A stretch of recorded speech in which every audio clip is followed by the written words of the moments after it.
Chapter 208. There were also crossbows in this era, and they had been developed several times. However, they had many drawbacks. The shooting range was short, the crossbow was heavy, and it was inconvenient to carry. It also had certain requirements on the environment, or else it would be hard to maintain. The overall production process and cost were also high, due to various reasons. Only a small number of people could afford to use these crossbows, and they were not widely used. Even if they were, Jiang Pengji would not like them. She played with the semi-finished crossbow in her hand. The crossbow arm, crossbow bow, bowstring, and crossbow mechanism barely matched the data given by her. After her improvement, the time needed to load the arrows was greatly reduced, which also improved the mobility and flexibility of the crossbow. I don't know the cost of the finished crossbow and the production time. If the cost is high and the production time is long, it is impossible to produce it on a large scale with the current manpower in the carpentry workshop. What's more, it is a secret that needs to be kept. I can't let more craftsmen participate in the production. Jiang Pengji pouted and frowned. She was not satisfied with the current situation. However, she did not have many people working for her now. Even if she equipped each of them with a modified crossbow, she should be able to afford it according to her family's wealth. To prevent the crossbow from attracting attention, Jiang Pengji wrapped it in a white cloth and left the Lu's house with a dozen arrows of different models. To the farm. The Lu's house was not suitable for testing the improved crossbow.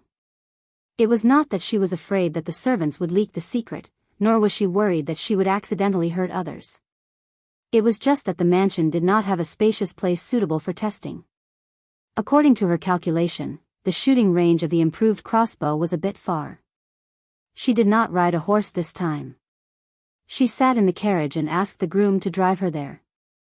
With the help of Meng Han, the training of the troops was officially on track, and the effect was much more significant than before. After she got off the carriage, she saw a group of shirtless troops carrying a 3-foot-long log on their shoulders running past her step by step. At the end of the line was the petite Nongqin. She was also dressed in brown. She was sweaty and her lips were pale. Nongqin had obviously seen her.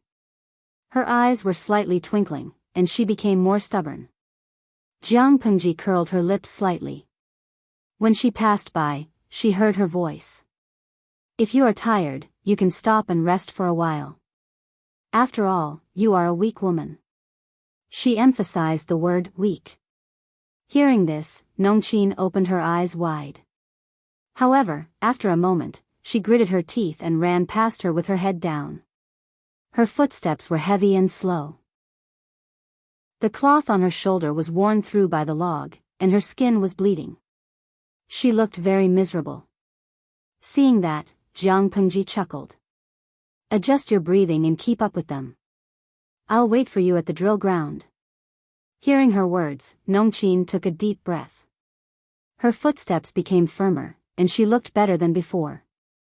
Meng Han had been following them and did not allow anyone to slack off. When he saw Jiang Pengji, he quickly stepped forward and saluted. "Greetings, Lang Jun. You don't have to be so polite. I came here today because I have something to do. Tell them to go to the drill ground and wait after training." At that moment, Meng Han noticed that Jiang Pengji was holding a strange object wrapped in white cloth. It was shaped like a bow. Before he could guess, Jiang Pengji asked, "How is Nongqin's training these 2 days?" Meng Han said subconsciously, "Although she is a woman, she has amazing perseverance. I've taught some of the soldiers in the troop a lesson. But Nongqin seems to have something on her mind. She doesn't communicate with others. She still practices hard after training." If it was a man who was so eager to learn, Meng Han would only feel gratified and praise him as a hero. But Nongqin was a woman, and her determination to learn was stronger than that of a man. He could not help but admire her. After she came, someone must have said something bad in private. Jiang Pengji sneered and said calmly, "Nothing more than some derogatory words. Nongqin has been through a lot and her character has been shaped. It's a good thing that she practices hard. At least she doesn't cry." In Jiang Pengji's view, crying was a cowardly behavior second only to suicide. It was not worth advocating. Could crying solve anything? No, this would only encourage the perpetrator's arrogance and make him suffer even more. Nongqin was ridiculed and humiliated by others. She chose to immerse herself in practicing hard in order to get back at them instead of crying. This was a great improvement. Meng Han looked a little embarrassed. The people of Dongqing were open-minded, but in many people's minds, women should be related to needlework. Why did she have to train and do rough work like a man? Her skin was soft and tender, and her arms were as thin as bamboo poles. What strength could she have? After Nongqin came out of nowhere, there was indeed a lot of criticism. There were also those who liked to talk dirty. Nongqin's face turned red and white. Meng Han could say something when he saw it, but he could not protect her all the time. There were times when he could not take care of her. He said in a muffled voice, "I'm useless." Jiang Pengji sneered and said calmly, "What does it have to do with you? Nongqin trained hard and she will get back at herself. She doesn't need you to apologize. If you want to be recognized by others, you can only rely on your own strength. So what if you are a woman? Here, only fists matter. If you are too protective of her, it will only make others ignore her hard work. Just watch her. As long as she doesn't go too far, you don't have to care about other things." When Nongqin beat up everyone who looked down on her, who would dare to look down on her? If they still looked down on her, she would beat them twice. The troop was a place where fists mattered. Gender didn't matter at all. If gender mattered, then a man who lost to a woman was not even as good as a weak woman. If he could not even beat a woman, what was the point of training? He could just go home and pick up an embroidery needle and learn how to do needlework. TSK. A group of people who were itching for a beating. They all needed to be taught a lesson. When they arrived at the drill ground, Jiang Pengji saw Nongqin standing outside the crowd from afar. Her face was tense, and her sweat was covered with dust. Her eyes were sharp and guarded. A man tried to talk to her, but he could not speak because of her cold stare. Seeing that, Jiang Pengji went forward and said, "Do you see the archery target in the distance?" The area was used as a drill ground. Although the facilities were simple, it was large and convenient for training. When she asked questions, many answered sparsely. Only Nongqin's voice was loud and firm. "I see it." Jiang Pengji looked at the men who had grown stronger but were still a little undisciplined. Then she looked at Nongqin, whose face had become thinner. Chapter 209. Not only was Nongqin dumbfounded, but the other men were also speechless. The live streaming room was in an uproar. Xuanxiang Taisho, host, don't scare me. How can I hit the target from so far away? Fengji Liao Yuan, I believe the host can do it, but Nongqin can't do it, right? Han Yutong, I can see another girl who is about to evolve into a tough man. The audience in the live streaming room presented facts and reasoned that the possibility of Nongqin doing it was zero. It was not that they didn't believe it, but it was too unbelievable. Meng Han thought so too. With his eyesight, Jiang Pengji was at least 200 steps away from the target. Even a heavy bow of 1 pickle could not reach that distance. She needed a bow of more than 2 pickle. But 2 pickle. That was 200 kilograms, which was much heavier than an adult man. How could a weak girl like Nongqin draw a bow of 2 pickle? Can you do it? Jiang Pengji asked her. Nongqin was hesitant, but she made up her mind when she heard Jiang Pengji's question. Lang Jun, I can do it for you if you teach me. Jiang Pengji smiled. Smart girl, come here. I'll teach you. She untied the white cloth that wrapped the improved crossbow in her hand, and it fell to the ground, revealing the crossbow. Meng Han was stunned when he saw it. However, what surprised everyone was yet to come. Jiang Pengji whispered in Nongqin's ear, telling her how to use the improved crossbow. This crossbow has a strong recoil. When you use it, you must stabilize your lower body and learn how to release the force. If your lower body is not stable, the crossbow in your hand will deviate a little, which will cause you to miss the target. If the enemy doesn't die, you will. Jiang Pengji's voice was like a clear spring in the mountains, with a refreshing coldness that made people subconsciously focus their attention. Although the improved crossbow had a buffer and shock absorber, it could greatly reduce the instantaneous force of the arrow. However, this strength was still a bit strenuous for Nongqin now. You have enough time to aim at the target with the sighting device and balance your body. You don't have to be like a bow and arrow. You can't keep the bow and arrow open for a long time after pulling it back. Jiang Pengji helped Nongqin adjust herself and said with encouragement, "This is the right angle." As soon as she finished her words, an arrow flew out of the crossbow. Even though Nongqin was mentally prepared, she was still shaken by the strong recoil. She staggered and fell to the ground. Before she could get up, her ears were filled with exclamations. Nongqin was very lucky. Although the arrow didn't hit the bullseye, it still hit the target and cracked half of it. The viewers in the live stream all sent a string of exclamation marks. They seemed to be quite shocked. This distance was already more than 200 steps. Not to mention whether ordinary people could aim at something that far away, just the requirement of arm strength was enough to scare off a large number of people. However, right in front of everyone's eyes, it was actually shot through by a thin and frail woman, and it even blew up. The arrow didn't stop because of that. Instead, it flew for dozens of steps before it pierced into the ground. Seeing that, Meng Han rushed forward and picked up the improved crossbow that Nongqin had thrown on the ground like a treasure. Nongqin was also stunned. She saw a fair and clean hand with a fragrance of soap in front of her. "Get up." Nongqin bit her lips, pulled Jiang Pengji's hand, and suddenly stood up. She hurried forward to check on the target and was also shocked by the violent scene. Was this really done by her? Nongqin blacked out and her heart raced. She raised her hands in disbelief. Was this really done by her? People often described a marksman as a sharpshooter, but she turned around to have a look. The distance between them was more than 100 steps. Meng Han was the chief coach and the former county chief of the Mengs. Naturally, he could see how terrifying the improved crossbow was. He had seen crossbows before, but compared with the ones he had seen before, the one in front of him seemed especially terrifying. It was very light, and anyone with a little bit of strength could carry it. Besides, it could be pulled with the strength of the waist. Even a girl like Nongqin could use both her hands and feet, lean back, and gather all her strength to pull the string and put on the trigger.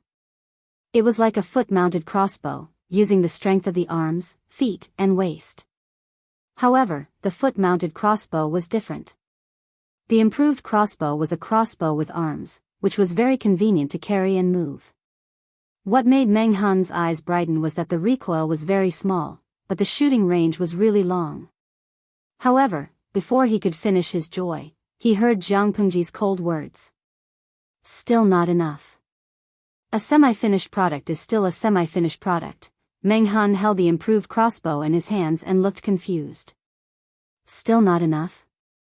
He didn't know that Jiang Pengji's words contained a lot of information. She had a pair of sharp eyes. Nongqin had only tested it once, but she had already seen several areas that needed to be improved. Does Lang Jun want to equip everyone with this kind of crossbow? Meng Han suppressed the excitement in his heart. He couldn't wait to worship the improved crossbow in his hands. When the others heard Meng Han's words, especially the subordinates that Meng Han brought with him, their eyes lit up. Jiang Pengji said, "It's still a semi-finished product, and it needs to be further improved. Because it's difficult to make and the cost is high, I can't make one for each person. I will only give it to the best." As for the others, he. She took the improved crossbow from Meng Han's hands and pulled the string with her arms skillfully, unlike Nongqin. Bang! An arrow target exploded from the center. Jiang Pengji's body was as steady as a pine tree. She didn't even shake a bit. She continued to pull the string and load the arrow. There was another sound of the arrow target exploding. It was completely broken. Meng Han just realized that Jiang Pengji didn't aim at all. Or in other words, when she looked at the target, she already knew that she could hit the target without deliberately aiming. What kind of terrifying eyesight and accuracy was that? In this world, there's nothing that can't be done. The reason why I can't do it is because I don't know how to do it. She put down the crossbow and looked back with a bright smile. At that moment, it was as if the sun in the sky was overshadowed by her smile. Nongqin felt hot in her heart. Her eyes were burning, as if there was an inexplicable force filling her limbs. She wanted to be like her Langjun. She pulled the string lightly, her body was as still as a pine tree, and her back was straight and unbent. It was as if she couldn't give in even if the sky collapsed. Yes, she was a woman, but so was her Langjun, who was younger than her. If she could do it, why couldn't she? Even if her current life was very difficult and the endless training made her physically and mentally exhausted, she felt very free and carefree. She couldn't imagine going back to her old life, and she didn't want to be forced to marry by her parents.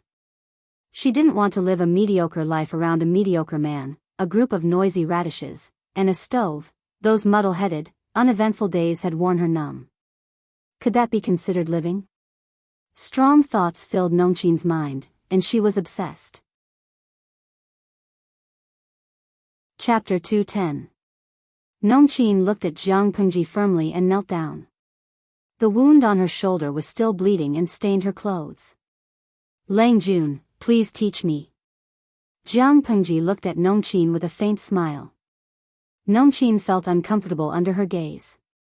After a long time, she said, "What do you think I can teach you?" Nongqin was stunned. She didn't understand what she meant. Jiang Pengji said, "You practice hard, you work hard, and you don't want to admit defeat. That's enough. What I can teach you is how to maximize your advantages and make your body stronger. You have to rely on yourself for the rest." Women were at a disadvantage because of their physical structure, but it didn't mean that women were weak. In Jiang Pengji's world, the Federal Army was roughly divided into 14 corps. The corps commander was the highest commanding officer and was directly under the command of the commander-in-chief. Each corps had different responsibilities. For example, the 7th Corps led by Jiang Pengji belonged to the first echelon. It could be said that apart from the commander-in-chief, the corps commander was the most powerful person. In Jiang Pengji's generation, there were 8 female corps commanders and 6 male corps commanders. In the Federation, the strong were respected, regardless of gender. Who could say that the corps commanders were weaker than the 6 male corps commanders because they were female? In fact, Jiang Pengji's personal combat ability could be ranked in the top 3 among the corps commanders. Physical structure wasn't absolute. It all depended on whether one had the desire to be strong. If others are stronger than you, then you have to learn how to attack faster. If others are faster than you, then you have to learn how to kill them with one blow. If others are stronger than you, then you have to learn the art of war and how to lead troops to war. You should never focus on your own shortcomings. You don't have to compare your shortcomings with others' strengths. It's not necessary. Every word Jiang Pengji said made Nongqin's heart pound uncontrollably, as if something was about to break out of her cocoon. She said, "Get up. You came to me to teach you something. I should teach you something." Nongqin stood up. Her knees were covered in dust. "I will come to the farm every day for a while. It's up to you what you can learn." Jiang Pengji raised her hands and pinched Nongqin's limbs. She said seriously, "The condition of your muscles and bones is fine. Is there a massage after training?" The massage list given by Jiang Pengji was not simple. It was prepared for military school students. It could maximize the effect of training, stimulate muscle nerve activity, and reduce the sequelae of the previous day's training. It could achieve twice the result with half the effort. After accumulating for a long time, those who were slightly younger would be able to further develop their bodies, effectively improving their physical qualities. Nongqin blushed and said in a low voice, "Yes, the head coach saw that I was suffering from training, so he asked the ant in the farm to learn to help me." Although that kind of full-body massage was very embarrassing, the effect was indeed very obvious. His muscles were sore and swollen, and he felt like he had soaked in a hot bath. She thought that she would be too tired to get up the next day, but unexpectedly, after a good night's sleep, her limbs were only slightly sore. This level of fatigue did not affect his training at all. Jiang Pengji chuckled and praised him. Meng Han is very attentive. Go and treat the wound on your shoulder and apply some medicine. Nongqin replied respectfully. In another half a month, it's going to be the corporal selection, right? Jiang Pengji looked at the rules and regulations she had set. Indeed, there would be a selection of sergeants once a month. Meng Han said, yes, Lang Jun. Nongqin is also participating. Spread the word that whoever loses to her will have to wash the clothes of the troops. Meng Han opened his mouth and asked, although Nongqin is working hard, if she wants to win, she was at a disadvantage in terms of body size. Jiang Pengji said meaningfully, it's not impossible. No one knew better than her how to kill a person in the shortest time. Even if she was at a disadvantage, she could still take the enemy's life. Since she was teaching Nongqin, how could she not teach her something practical? Meng Han felt a chill down his spine. He subconsciously felt that something was wrong, but he could not tell why. Tsang Prefecture was one of the 6 prefectures and 21 counties in Dongqing.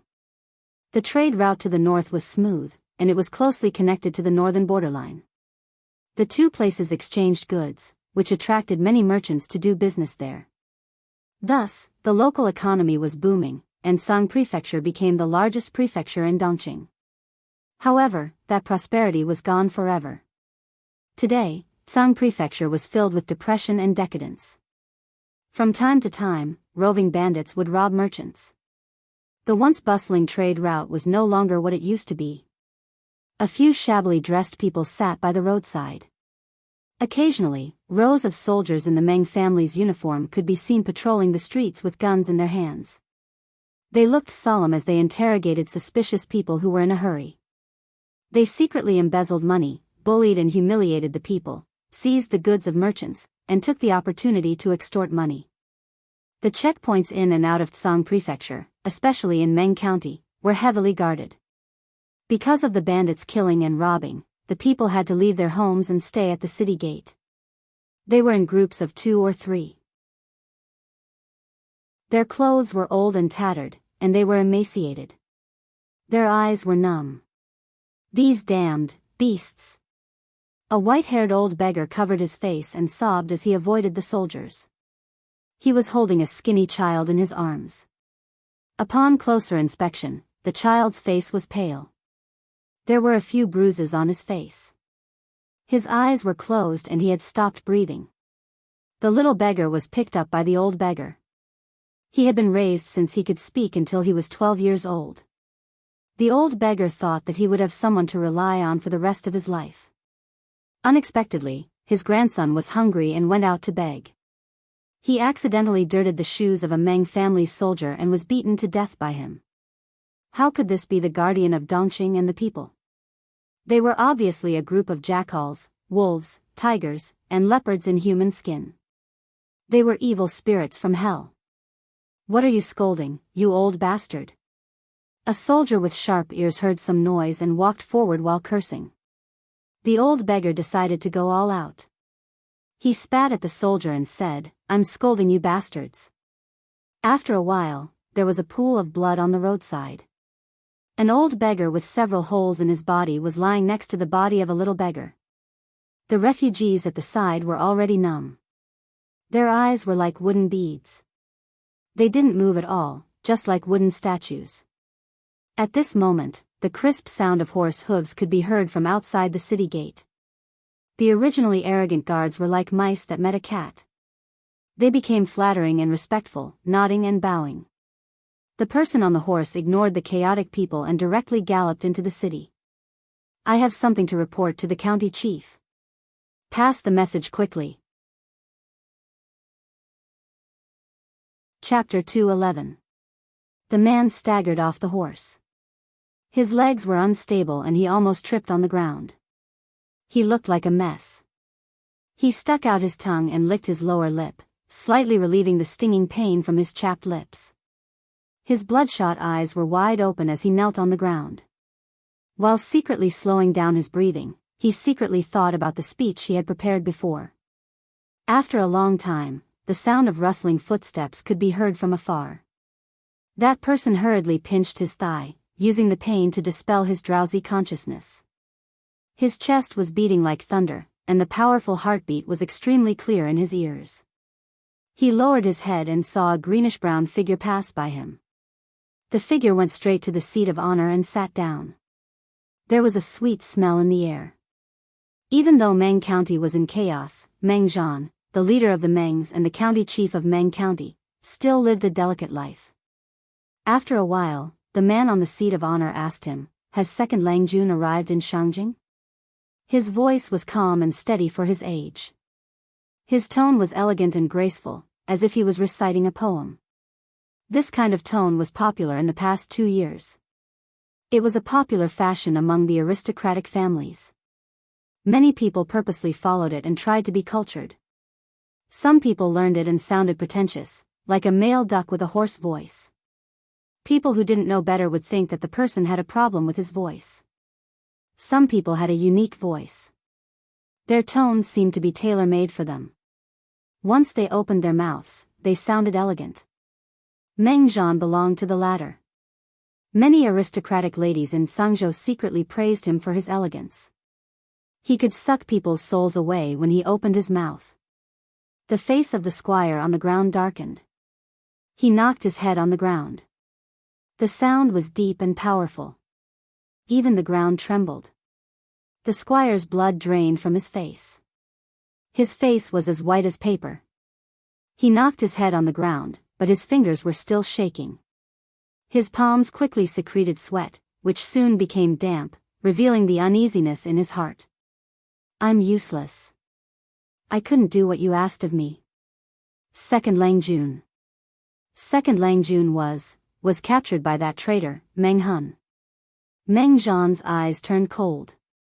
He threw the teacup in his hand. It hit the squire's forehead and the hot tea splashed on his face. Second Lang Jun was captured by Meng Hun. He opened his peach blossom eyes slightly, and the corners of his eyes were slightly raised. He asked in a sinister tone, "I sent a team of you there, but you couldn't even protect the Second Lang Jun. What use do the Meng family have for you pieces of trash?" The squire, who could be arrogant in front of ordinary people and even the Hejin county chief, didn't dare to defend himself. As Meng Zhan's squire, he knew what was right. Arguing would only make Meng Zhan even angrier and angrier. There was a wound on his forehead, and blood was flowing out. The tea stains mixed with the blood were all over his face, but he didn't dare to raise his hand to wipe it off. After waiting for a while, Meng Zhan's anger had cooled down a little. The servant said in a trembling voice, "Please don't be angry, Laoi. It's not that I didn't protect Second Lang Jun to the best of my ability. It's just that Meng Hun and his gang are too cunning and insidious." He was the leader of the Mengs and the Meng County chief's man. Meng Zhan could understand something as simple as this. He was the leader of the Mengs and the Meng County chief's man. He could see something as simple as this. If Meng Liang was already dead, this cowardly squire wouldn't dare to return to Meng County. He would have run away. "You are wise, Meng Zhan. That traitor wanted to take Second Lang Jun as a hostage to extort money. I was afraid that the traitor wouldn't treat Second Lang Jun well, so I rode fast. I exhausted more than 10 horses to come back and report the news to Meng Zhan." He took out an object wrapped in silk and held it above his head respectfully. "Please examine it, Meng Zhan." Meng Zhan winked at the maid beside him. The silk package was presented to him. He opened it. There were 2 scrolls inside. One was written by Meng Liang. It sounded proud and full of disdain for Meng Hun's actions. The other was written by a stranger. It simply stated that they didn't have to kill Meng Liang, but Meng Hun had to fulfill their demands. He. Meng Liang only said he would give 500 dong, but this scroll changed it to 2,000 dong. Born as a peasant, he is short-sighted. Meng Zhan threw the letter aside. His eyes were full of disdain and contempt. The head of the entourage swallowed and said, "Master, the grain. Are we really going to give it to him?" Meng Zhan said casually. His peach blossom eyes were filled with arrogance. Of course I'm going to give it to him. The head of the entourage was shocked. It's only 2,000 dong. Only a peasant like him would value it so much. Meng Zhan snorted and said coldly, follow my order. Go to the granary and transfer 3,000 dong. Send a team to deliver the grain. Do everything for second Langjuan's safety. As long as he takes the grain, we'll forget everything. Just take it as my final farewell fee for him as the boss. The head of the entourage was stunned. 3,000 dong of grain? Give it all to Meng Hun? Meng Hun was asking for an exorbitant price, but he only asked for 2,000 dong. Meng Zhan saw that the head of the entourage was confused. He laughed inside and didn't bother to explain. Why did Meng Hun betray the Mengs? Why did he burn down the rearguard commandery? Why did he chase after Meng Liang for thousands of miles? Wasn't it all in the name of revenge for his wife and daughter? Now, 2,000 dong was enough to make Meng Hun give up killing Meng Liang. What did it mean? It meant that the innocence and even the life of his wife and daughter could be bought off with 2,000 dong of grain. That was the price. If that was the case, as his old boss, he should be more generous. Meng Hun sold his wife and daughter, and he was kind enough to give an extra 1,000 dong. It seemed to be a generous gesture, but it was actually disdain and humiliation. 3,000 dong of grain was not even a drop in the bucket for the Mengs. If Meng Hun dared to take the grain, the Mengs would spread the news when Meng Liang was safe. From then on, the man who wanted to avenge his wife and daughter would become a liar. He would sell them all for some grain. When the lady in the backyard heard that Meng Liang had been caught, she was worried and frightened at first, but she soon calmed down. She gracefully picked up a pastry and said with disdain, "This is how the lowly people are born. They have no backbone. They would do anything for a grain. This is considered selling their wife and daughter. If you knew this would happen, why did you do it? If you lost your wife and daughter, you could just remarry and have another child. You made such a big fuss that you lost your position as the county commandery. You made my son suffer, and made Lang Jun work so hard for Meng County. Meng Hun's wife and daughter were just lowly people. How could they be compared to Meng Liang, who was of noble blood?" She didn't even blame the mother and daughter for tarnishing Meng Liang's reputation. Achoo! Meng Hun sneezed and raised his hand to pinch his itchy nose. The two troops around him stared at him. Chapter 212. Meng Hun looked around and made sure everyone was on standby. He was satisfied and was about to reply to Jianghu. As the saying goes, a gentleman doesn't stand under a dangerous wall. How can you put yourself in danger? Su Ke was getting more and more patient with his stubborn Lang Jun. He couldn't change her mind. Jianghu was dressed in dark brown with simple decorations. She looked like a capable and experienced fighter, not a noble child of an aristocratic family. She sat on the ground and looked at Su Ke with a faint smile. "Xiaoyu, you're becoming more and more like a housekeeper. You know that I'm not weak. If it weren't for the sake of training these inexperienced brats, I could have killed all the bandits in the village by myself." She said it with great enthusiasm, but Su Ke felt like his brain was going to explode. He had to persuade her. "I admire your extraordinary martial arts, but it doesn't mean you have to fight in person. You just need to guard the rear and give orders. As the saying goes, a rich man doesn't sit under the eaves, and a rich man doesn't ride a horse. It's fortunate that you don't take advantage of danger. Even a random punch could kill an old master. Knives and swords had no eyes. What if Lang Jun was accidentally hurt by those outlaws?" Jianghu smiled. "Don't argue with me. I understand, but I just don't want to do it." As soon as he said that, Su Ke looked as if he had nothing left to live for. The viewers in the live stream burst into laughter again. They really felt sorry for Su Ke. Su Huansheng, haha, I'm quick. I think I can add a sentence to Su Ke's expression, "I'm so angry." What can I do? I'm helpless. To be honest, Su Ke might even want to jump ship to a boss as difficult as the streamer. Gong Sun Xian, he can't. Su Ke's contract is still in the hands of the evil streamer. He'll be squeezed dry for the rest of his life. Dashu Xiaobing, contract? TSK, TSK, TSK. Evil landlord. I support Su Ke's rebellion. Paydaxing, what's the use of support? Just send some gifts. Maybe the streamer won't be so evil if she's in a good mood. As if responding to Paydaxing's words, a series of gifts popped up in the background of the system. There were so many gifts that the entire screen was flooded. Lo Siji Lianmeng, TSK Tisk, why don't I like hearing this? He said, I've been following this live stream for more than a month, but I've never seen a streamer ask for a reward or trick the audience into asking for a reward. If you say that, it seems like the host is very scheming. Patrick Starr, I didn't mean to say that the streamer is scheming, I was just saying, Jiang Pengji never asked for tips, nor did she play any tricks. If the audience liked to tip, they would tip. If they didn't like it, they would just watch the stream quietly. Even so, the amount of tips still increased as the stream went on.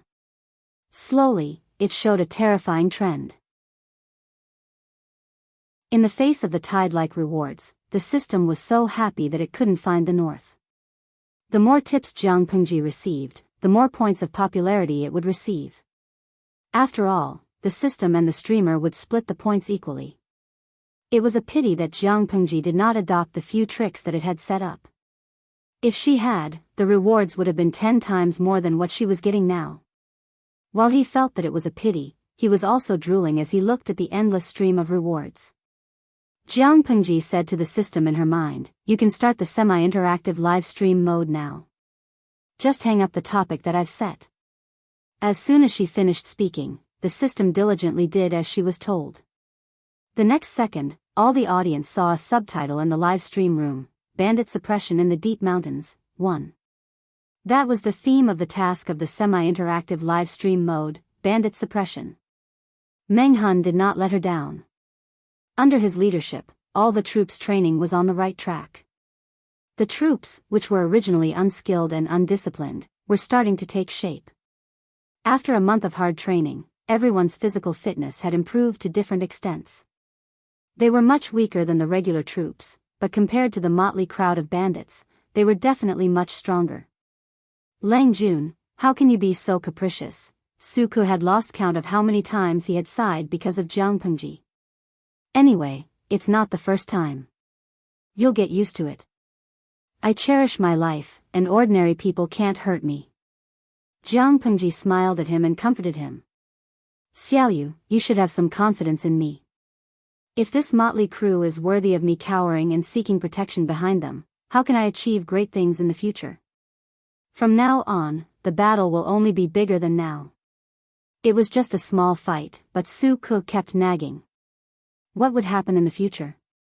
Even though Su Ke had a lot to say, he was like a deflated ball in front of Jiang Pengji. He was speechless. At that moment, the tall and sturdy Meng Hun came in and said to Jiang Pengji, Lang Jun, everything is ready.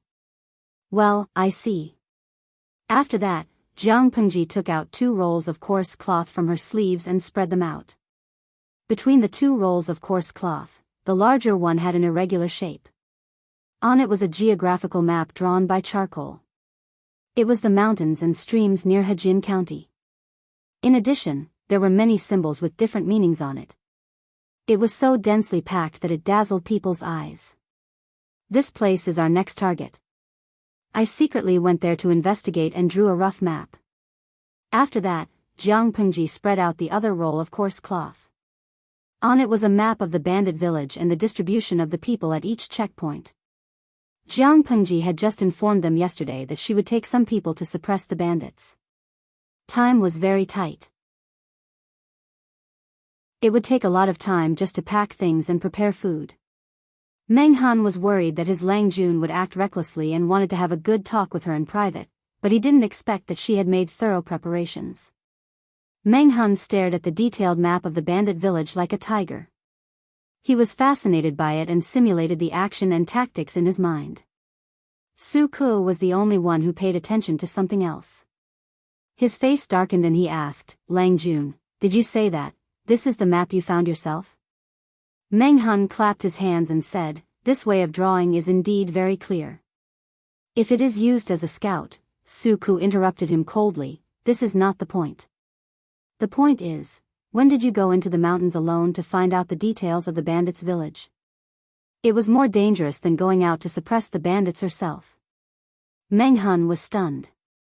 He finally understood why Su Ku looked so pale. The map on the coarse cloth was drawn by Jiang Pengji herself. What did that mean? It meant that she had gone into the mountains alone to find out the strongholds of the bandits' villages one after another. Facing Meng Hun and Su Ku's disapproving eyes, Jiang Pengji secretly rolled her eyes. She was not alone. Didn't she have 10,000 experienced viewers in the live streaming room? Moreover, she had done this kind of pioneering work countless times in the past. She didn't have to go deep into the bandits' village. She had her own ways to get information. Chapter 213. Su Ku said helplessly, Lang Jun, you're right, but it still can't erase the fact that you put yourself in danger. You're not hurt, but it doesn't mean that what you did was not dangerous. I just hope that you'll think twice before doing anything in the future. Don't be reckless. He didn't know Jiang Pengji very well, but he knew that his Lang Jun was very capricious. It was useless to dissuade her. But if he didn't pursue it now, would he pursue it when it was over? Ha ha ha, he knew what the result would be without thinking. I know. I'll think twice before doing anything in the future. Is that okay? Jiang Pengji pointed to the sky and agreed. As long as Su Ku didn't talk about her now, she would deal with it later. She was a typical person who would admit her mistakes actively and never repent. Now, let's talk about the deployment. Jiang Pengji coughed and quickly changed the topic to avoid Su Ku's nagging. She had no way to deal with this kind of motherly person. Su Ku sighed secretly. He couldn't do anything to Jiang Pengji after all. When it came to business, Su Ku also put on a serious expression. He carefully looked at the structure of the bandits' village and came to a conclusion. The layout of the bandits' village is messy. It can be seen that this is just a small village gathered by a motley crew. In fact, most of the bandits' villages in the mountains near Hejin County were disorganized and undisciplined. With brute force and the advantage of numbers, they burned, killed, and looted everywhere. Ordinary people were unarmed and didn't put their lives on the line like the bandits. Naturally, they couldn't defeat the bandits. Although Jiang Pengji's small troop had only been trained for a month, there were veterans brought by Meng Hun. Everyone had gone through preliminary systematic training, so they were far better than the bandits in terms of organization and discipline. Even if they hadn't seen blood, they were more cooperative and efficient than the bandits. Jiang Pengji said, that's why we chose this village first. We'll let these wolf cubs see blood first, so that their hands won't tremble when they chop off people's heads in the future. Xiaoyu, although Hejin County is not a big place, it's also a place with many hidden talents. Su Ku focused all his attention on the deployment. Listening to Jiang Pengji's words, it was obvious that there was another meaning. Lang Jun, what do you mean?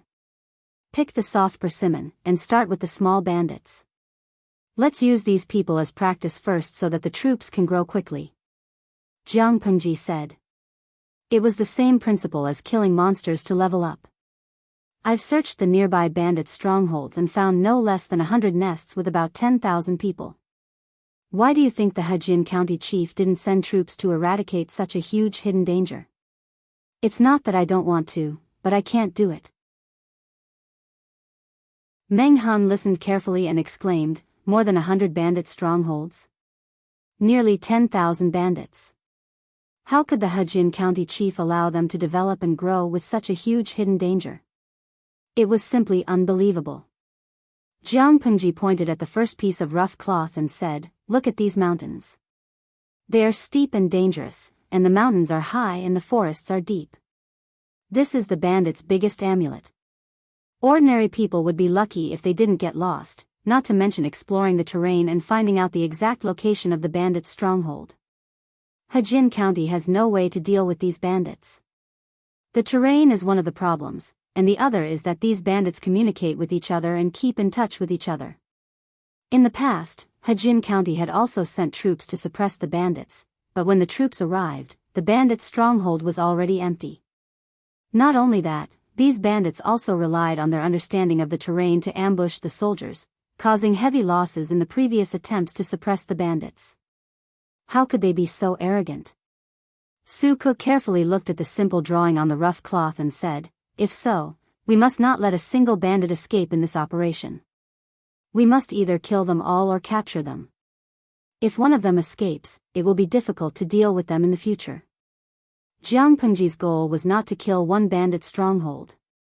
She intended to clean up all the bandits' strongholds. If she accidentally let a small bandit escape, it would alarm other bandits' strongholds and arouse their vigilance. It would be difficult for her to take action again. That's right. So, even if it's a small bandit's stronghold, we can't take it lightly. Jiang Pengji said seriously, if we can persuade them to surrender, we can recruit some of them at our discretion. If they don't repent, or if they have a criminal record, we can just kill them all. It's useless to persuade them to surrender. Keeping them will only spoil the atmosphere. When Jiang Pengji said, "Just kill them all," both Meng Han and Su Ke felt an invisible murderous intent. Su Ke already knew Jiang Pengji's method of expanding the troop. Although he frowned at her action, he did not oppose it. Meng Han was full of pride. Meng Han cupped his hands and praised, "Lang Juan's breadth of mind is admirable. According to people's current thinking, it would be fine if the bandits were not caught. If they were caught, they would be killed. Wouldn't it be better to keep them alive?" However, Jiang Pengji was willing to give them a chance to turn over a new leaf. Although it was selective, in Meng Han's view, it was kindness. The audience in the streaming room deeply felt that their views were completely different from the host and her two subordinates. Mo's Hang Huakai Huan Huangui, I think Chief Coach Meng Han and Accountant Su Ke seem to have misunderstood the host. How is the host being kind? She obviously doesn't have money, but she wants people, so she went to the bandits. These bandits are also pitiful. They are sitting at home, but trouble comes from the sky. Not only will their lives be in danger, but they will also have to work for the host for the rest of their lives. Lo Siji Lianmeng, it's not terrible to work for them. What's terrible is that they have to be grateful to the host while working for her. To Yuan Wala Meng, ha ha ha, the two above are calm. Mu Qingfeng, hee hee, it's nothing. When the bandits are wiped out, the loot will probably belong to the host. To be honest, it's not easy for the bandits to live. They worked so hard to save their belongings, but they will be taken away by the Oriole. Jiang Pengji glanced at the bullet screen in the streaming room, and then continued to discuss the deployment with a calm face. Although it was a discussion, it was actually Su Ke talking, Meng Han adding, and she listening. The operation to wipe out the bandits was not only a whetstone for the troop, but also a training for Su Ke and Meng Han. After all, Meng Han was the former captain of the Mengs. He had led troops, fought in wars, and wiped out bandits. He was an experienced veteran. Compared with him, Su Ke was a rookie who had never experienced anything. Even if he was talented, it was just empty talk without experience. Chapter 214. When Jiang Pengji drew the general structure of the bandits' village, she also thought about it. Su Ke had the same thought as her. That's feasible, but there are 2 watchtowers in the village. What will you do if you want to get close to them without alerting anyone? Su Ke pondered for a while, then pointed to another place and said, "This village is built on the hillside. It's hidden by the mountain, so it's hard for ordinary people to find them. It's the most natural protective barrier of the village, but it's also a fatal place.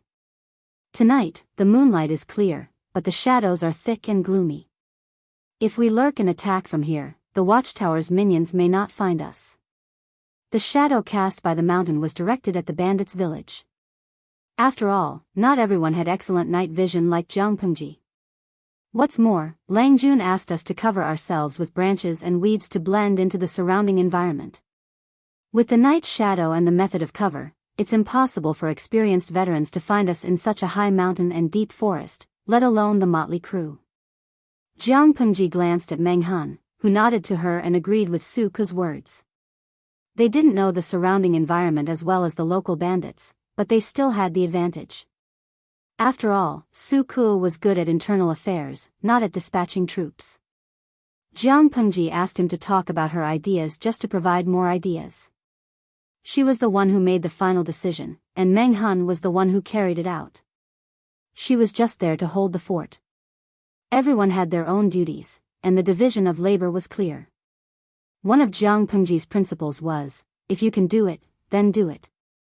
If you can't, then let the capable do it. If you don't have the ability, then don't compete.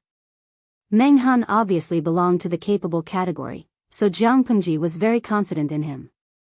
Although they had fewer people now, the scale of the bandits' village they had to destroy was not large. So, as long as the deployment was right, it would not be difficult to win. The difficult thing was that Jiang Pengji wanted to catch the bandits alive and select the manpower that could be absorbed from them. If that was the case, then they couldn't kill him, and they couldn't even injure him to the point where he was half dead. Because it would take too long to recover, and they also needed to invest energy and extra money. It was not cost-effective in terms of investment. Meng Han seemed to be reckless, but he was actually very careful. After comprehensive consideration, he had a plan in his mind. I'll go to the sergeants and instruct them on the raid tonight. Meng Han cupped his hands and left. Well, you can go now. The size of the troop was still very small, so for the time being, there were 5 people in the troop. To increase the pressure and motivation of the troops, Jiang Pengji also formulated a series of rules and regulations when she established the troops. For example, there was a monthly assessment for the selection of sergeants. Nongqin was one of them. The sergeants sat on the other sergeants and tried to keep a distance from Nongqin. Nongqin Yao Kupeng. And Nongqin. Just a few days ago, there was a reshuffle within the troop to select a new corporal. Nongqin was the only one who got the position. This time, no one dared to speak ill of her behind her back, because she had passed all the trials in the drill ground in front of everyone. No one knew that the girl who usually looked quiet and unassuming could be so ruthless when she fought. In terms of strength, she wasn't as strong as these men, but her attacks were extremely cunning and fast. Many people didn't even have time to react before their hands were clamped behind their backs, unable to move and kneeling on the ground. There was also an ignorant boy who bullied Nongqin because she was a girl and tried to attack her chest. Who knew that the boy almost lost his penis? They were men. They didn't know how women felt when their breasts were grabbed, but they knew that if their family jewels were kicked, it would be so painful that they would grimace in pain and curl up on the ground, unable to straighten their backs. Fortunately, that kid was slow and didn't manage to grab it. Otherwise, they had every reason to believe that Nongqin would have crushed the boy's penis with her feet. He could not have fooled around with any girl, but he had to provoke this Rakshasa's daughter. Meng Han explained the details of the deployment to everyone. Do any of you have any questions about this? Except for Nongqin, the other sergeants were all trained by him. They had a tacit understanding with each other and he trusted their abilities. They were all experienced veterans, much better than the servants Jiang Pengji bought from the broker house. It was normal for them to be sergeants. The other sergeants all shook their heads, indicating that there was no problem. Meng Han was secretly satisfied and then he turned his eyes to Nongqin who was silent. Do you have any questions? Nongqin frowned and said, What you mean is that we should catch all the bandits alive and try not to cause too much damage. She couldn't imagine what was the use of keeping those bandits alive. That's right. Meng Han added, This is also Lang Juan's idea. We are short of people now. Nongqin nodded and said, I understand. We will do as Lang Jun says. Jiang Pengji gave Nongqin a crash course. Most of the skills and methods she taught were assassination and sneak attacks, which emphasized on miraculous effects. She needed to make others acknowledge her in the shortest time possible, instead of denying her because she was a girl. If it was a head-on confrontation, Nongqin might not be able to withstand it, but she felt she was competent for sneak attacks. Meng Hun said, if there is no objection, we will take action at 11 o'clock. According to Jiang Pengji's observation, the shift at the gate of the bandit stockade and the lookout tower was also regular. According to Jiang Pengji's observation, the shift was about 4 hours. At 11 o'clock, it was the first shift after dinner. It was late at night and people were sleepy and tired, so they were not focused. It was the right time to launch a sneak attack. Of course, in order to prevent her people from being too tired, Jiang Pengji asked them to take a nap in advance to recharge. Covered with weeds and branches, it was hard to find the troops even in the daytime, not to mention in the dark night. Jiang Pengji played with the improved crossbow with 2 arrows beside her. When the time was up, she would immediately take action and kill the 2 minions in the lookout tower first. Without the lookout tower, no one would find the troops in advance, so the entire bandit stockade was nothing to worry about. After getting everything ready, Jiang Pengji turned her head and saw Su Ke looking at the sky with a sad but beautiful look.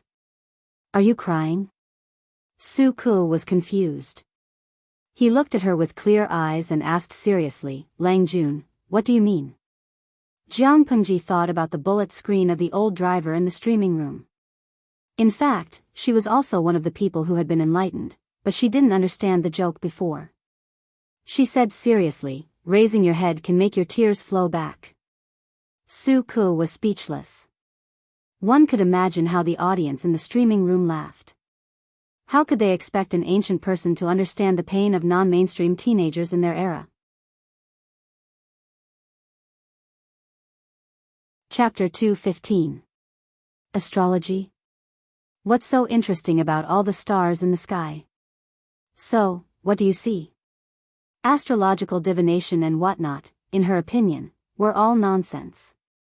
It was ridiculous to talk about gods and spirits with someone who had fought in the galaxy and wandered around a few planets. Su Ke didn't know what Jiang Pengji was thinking. He said honestly, I'm not good at astrology. I can only see that there's something strange about Ziwei Star. He wasn't like the other aristocratic families who had a lot of educational resources. He didn't even have enough books to read, let alone a famous teacher. It could be said that in the month he stayed in the Lu residence, he had read dozens or even hundreds of times more books than before. How could a commoner compare to the accumulation of knowledge of an aristocratic family? Su Ke couldn't even be considered a commoner now. At most, he was a lowly commoner who carried a crime on his back. There's something strange about Ziwei Star? What do you mean? Jiang Pengji looked up at the stars in the sky. She couldn't figure out anything. Su Ke hugged his knees and pointed at the bright star in the sky. He said, Lang Jun, look. That's Ziwei Star. It's bright and dark, and there's a heart flickering around it. It's a jinx. It means that there's a hidden danger around Ziwei Star. Jiang Pengji sneered and said, it's just a few stars. What do you mean by corresponding lifespan? It's nonsense. Su Ke was stunned. Why didn't she follow the script? He tilted his head and saw his Lang Jun hugging her knees beside him. Her side profile was a little blurred by the night, but the light in her eyes was especially bright in the dark. Jiang Pengji said in a gentle voice, I don't think there's any basis for astrology. Those shining stars are celestial bodies or suns that are very far away from us. They seem unreachable, but the future is hard to predict. You said that Ziwei Star represents an emperor, but the world is divided into 5 countries. There are 5 emperors. Xiaoyu, which one do you think Ziwei Star represents? Su Ke was stumped by her question. He thought for a while and said, I don't know why you think so, but astrology may not be nonsense. The layman watches the show, while the expert sees the artistry. As for Ziwei Star, in my opinion, there's only one emperor. The rest are all fake emperors. Jiang Pengji listened attentively, to the point that Su Ke thought he had convinced her. Unexpectedly, she suddenly burst into laughter. Her expression was a little painful as she tried to hold back her laughter. Xiaoyu, this is the first time I've realized that you're kind of cute. Jiang Pengji laughed for a long time, which made Su Ke feel embarrassed. He secretly gritted his teeth and suppressed his temper. He asked, Lang Jun, are you playing tricks on me again? No, no. I never meant that. Jiang Pengji said this, but she still had a smile on her face. It was not convincing. When she was done laughing, she continued, an emperor is never determined by a single star. The same goes for fate. She believed that old monk Shen could see the emperor's purple aura, but she didn't believe that the purple aura could prove anything. Even monk Liao Chen himself said that the purple qi could not guarantee that she would ascend to the 9-5 realms in the future. In the end, these things were all illusory. After a while, Jiang Pengji asked, Xiaoyu, is it difficult for poor people to study? Su Ke didn't know whether to laugh or cry. Lang Jun, aren't you asking the obvious? Jiang Pengji said, maybe, in another 10 or even 20 or 30 years, everyone will be able to afford it. It's not a privilege for a small group of people. He didn't expect that to be what she was going to say. He almost couldn't react for a moment. He said with some yearning, if that's the case, it will definitely be a peaceful and prosperous era that everyone yearns for. Lo Siji Lianmeng, I had a feeling that the streamer's streaming room will be broadcast for a long time, maybe a lifetime. I'm a person without perseverance. Maybe I'll give up after a month or two, but now I feel that I'll keep going, maybe for a lifetime. Not for anything else, but for the streamer's words just now, I also want to see such a peaceful and prosperous era. Paid axing. This once again proves that this streaming room is very positive, even if the streamer has no morals. Cafeteria Daffin Anti, Lo Siji Lianmeng, unruly people, this is my confession to the streamer. Nongfu Shanquan Yudi Yangshuan, hey. Yao Yao Ling? There's a group of unruly people who want to compete with me for my favor. I'll reward them with 10 feet of red. There will be. Everything will be there. Jiang Pengji looked at the sky and calculated the time. But we have to take it one step at a time. If we go too far, we'll easily pull our balls. We can't be fat even if we eat a mouthful of rice. Before we realize this lofty and ambitious dream, we have to get rid of the bandits first.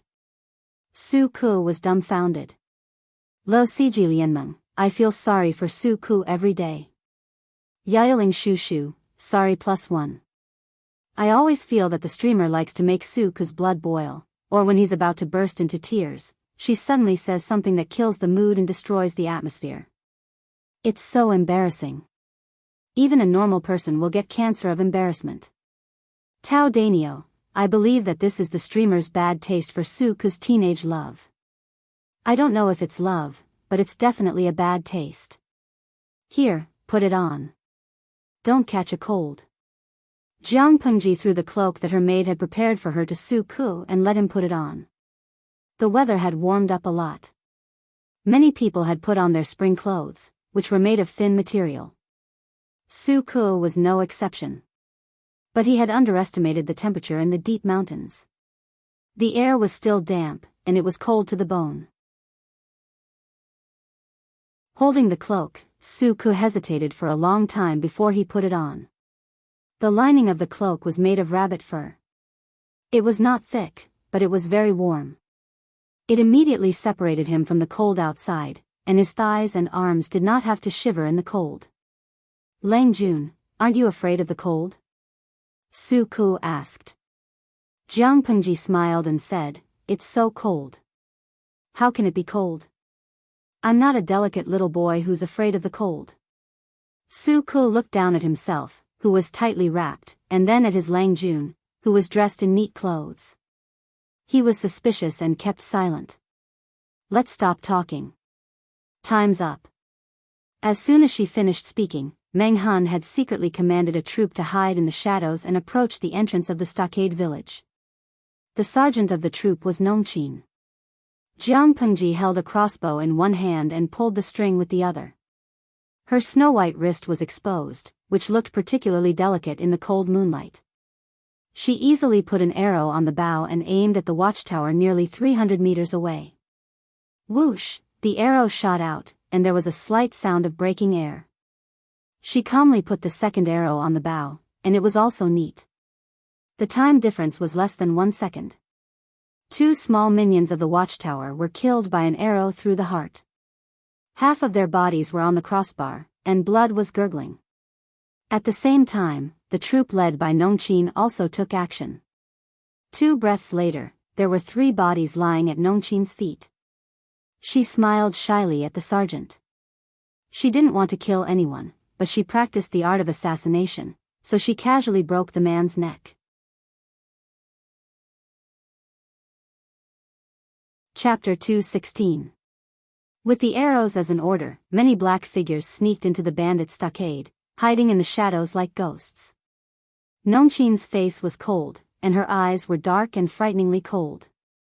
It was probably because it was not the first time that she had killed someone, so she was very calm. Her mind was not filled with fear or hesitation, but the voice of her Lang Jun when he taught her how to kill. Her mind was clearer than ever. Every time she sent someone to heaven, she became calmer. At that moment, she understood why her Lang Jun said that some feelings could not be expressed in words, and only by doing it herself could she understand it. Her hands were steady and scary, but there was a burning impulse in her chest that could spread to her limbs and burn all her senses. She was no longer a lowly servant girl who could be bullied by the servants. On the contrary, her hands could now control other people's lives. Crack! The sound of bones breaking rang in the silent night. She threw the dead bandits aside and didn't even bother to look at them. Looking at her subordinates, Nongqin curled her lips and made a few hand gestures to give orders. Under such circumstances, verbal communication would expose one's position and alert the enemy. Due to the technological level of this era, Jianghu couldn't make any epoch-making communication equipment. She simply used the simple hand gestures she learned in the military school and forced every member of the troop to remember every hand gesture. Some of the members had teased Nongqin before, but now they were so scared by her that their legs became weak. They didn't dare to look down on her anymore. She was not a female worm, but a female Rakshasa. She didn't move much, but she quickly grabbed the enemy's neck with both hands. In the blink of an eye, the neck was broken. Seeing that, the members couldn't help but touch their necks secretly, and they felt a chill down their spine. Their necks were the same, but looking at Nongqin's movements, they felt that the bandits' necks were made of paper. Their necks were all the same, but looking at Nongqin's movements, they felt that the bandits' necks were made of paper. Damn it. Burp. That girl is so delicate and tender. It's a pity that we don't know when we will get our turn. Boss and the others really don't know how to restrain themselves. They have already killed a few of them. Every time, we can only watch them eat the meat, and we can't even drink the leftovers. A bandit loosened his belt, took out something, and scattered it on the grass. When he spoke, his breath reeked of alcohol. The tip of his thick nose was red, and his eyes were slightly squinted, looking a little misty. His companion laughed and said, "He's the boss. If he doesn't eat meat, do you think he'll let you eat? Why don't you take a piss and look at yourself? Go, go, go." When did I say that? The bandit from before released his stock. His stomach, which had been suffocating for a long time, finally felt a little better. He hurriedly shook his body, intending to fasten his belt. This is such a desolate place, and there's no woman to relieve my boredom. Isn't it too suffocating? Boss and the others are having fun every time. That sound can be heard from the entrance of the village. I'm not allowed to complain anymore. His partner laughed at him. Hey, you can just say that you miss girls. That bandit spat out a mouthful of saliva. Bah, I want to, but you dare to say you don't want to? The two of them had a night patrol mission, so they did not dare to sneak out for too long. They fastened their belts and prepared to rush back. Wait. Just as they were about to leave, the bandit was stopped by his partner. He said angrily, "If you want girls, go find them. Don't hold my hand. Get lost. Seriously, look over there. Isn't there something there?" Hearing this, the two of them looked at each other and felt a little uneasy. They were afraid that there were poisonous snakes or monsters hiding in the grass. When they thought of what they had just done, their hearts beat faster and faster, and their hands and feet began to become cold. It seems to be a person, go and see. It's a person? Before the bandit could react, his partner pushed him from behind. He lost his balance and fell into the grass. His face was stained with turbid liquid, which was suffocating. At the same time, his hands touched a strange cold soft object. Ghost. The bandit was so scared that he forgot where he was. He suddenly jumped up from the ground and crawled in the opposite direction. The other partner was also shocked. His hand trembled, and he directly threw away the flint in his hand. What are you shouting for? Just as the two of them were scared out of their wits and were about to run away together, their leader came looking for them. There is a ghost, boss. There. It's a cold ghost. The bandit in front was scared out of his wits. His liquid-stained face was full of horror, and he pointed at the grass with trembling hands. What the hell? After the leader heard this, he was anxious, but he didn't want to lose face as a bandit leader. He calmed himself down and said stubbornly, I'd like to see what kind of thing is playing tricks on me. Two good-for-nothings. How could they be so scared? He took a step forward and kicked the grass. Sure enough, he kicked a heavy object, which scared the boss immediately. However, it was also because of this that the heavy object flipped over, revealing a face that was dripping with blood and had its eyes wide open. Under the bleak moonlight, it seemed especially terrifying. This man died with a grievance, and his neck was twisted in a weird way. They were shocked at first, but then they quickly realized that this man, wasn't he the gatekeeper, but face? Nonsense. What the hell? Someone is attacking the stronghold. The boss reacted quickly.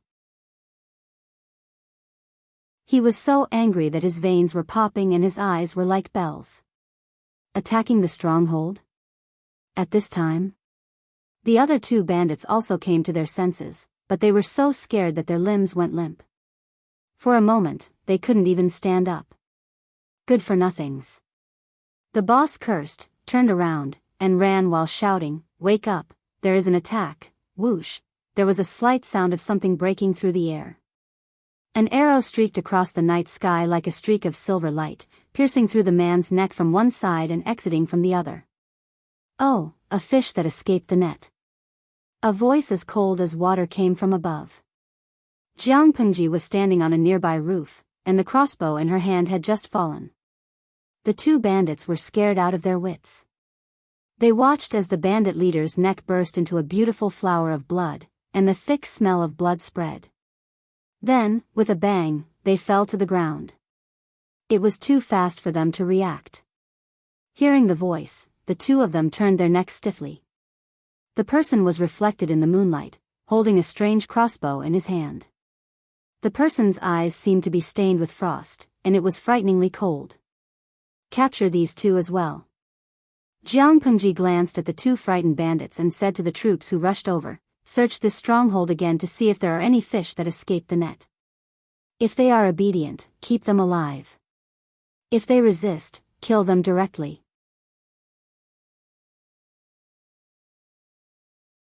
Chapter 217. Tut, tut, tut, Xiaoyu, look, some of these bandits were forced to become bandits, and some of them just want to reap without sowing and rely on robbing other people's labor resources. They work hard to farm for a year, but it's not as much as the profit of one job for these bandits.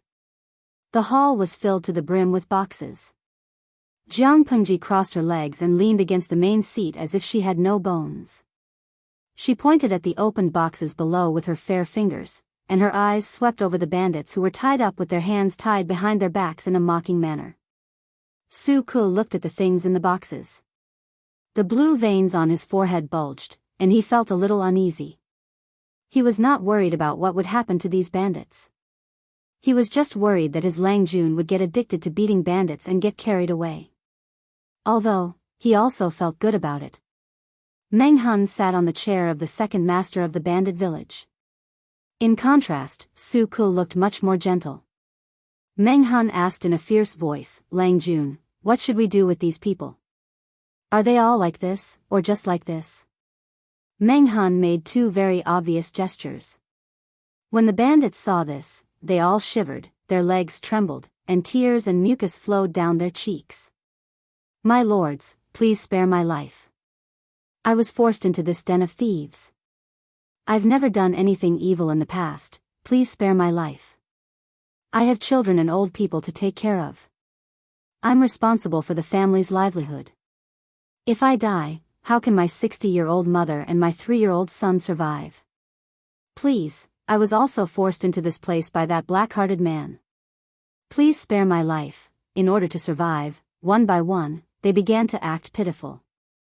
Some desperately kowtowed and begged for mercy, some wanted to sell the secret of the bandit stronghold in order to get a chance to live, and some people spoke with tears in their eyes, trying to move people with their emotions. Those tragic stories made people feel sad. However, no matter what they said or how they acted, Su Ke just looked at them coldly. Meng Han looked like it was none of his business. The real mastermind, Jiang Pengji, looked at each and every one of them with a faint smile, as if she was watching a monkey show. "Don't be in a hurry to deal with these people." Jiang Pengji put her fingers together and pretended to be thinking.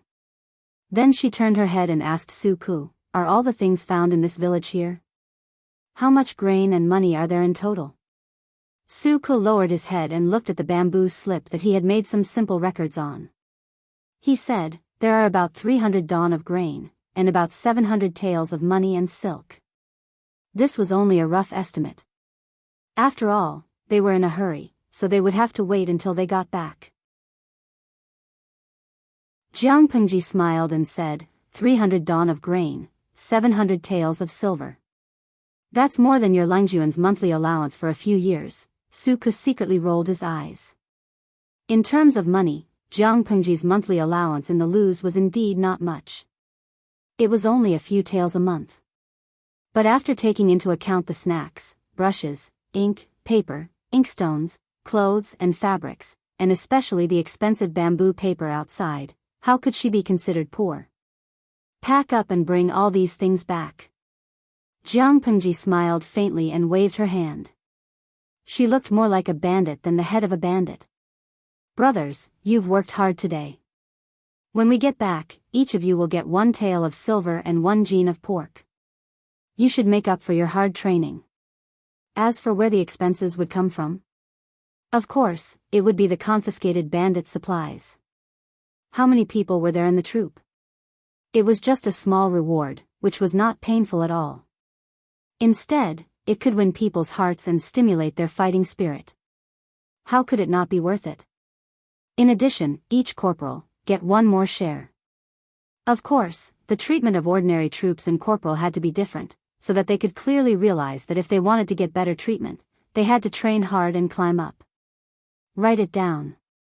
Su Ke nodded while writing. Jiang Pengji naturally did not forget Su Ke and Meng Han.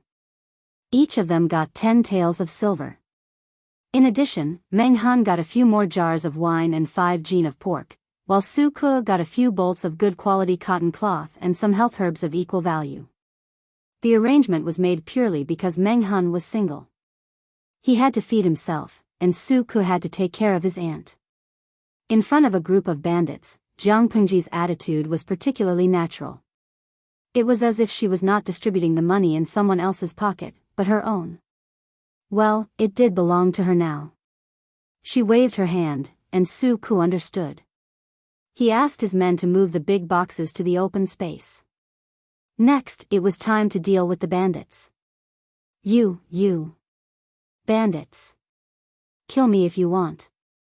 The leader of the bandits who was captured had a gloomy face. Everyone. The audience in the streaming room watched happily as Jiang Pengji distributed the loot. Then they were shocked by the words of the leader of the bandits. "Longlian Junzi, awesome. That's awesome. Lo Siji Lianmeng, ha ha ha, host, did you hear that?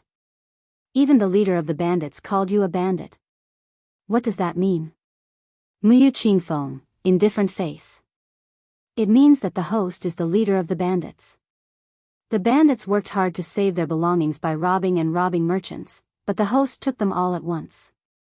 Wasn't he the bandit of the bandits? "Kill me if you want." Jiang Pengji clapped her hands and smiled. You have guts. Then go to hell. Everyone was silent.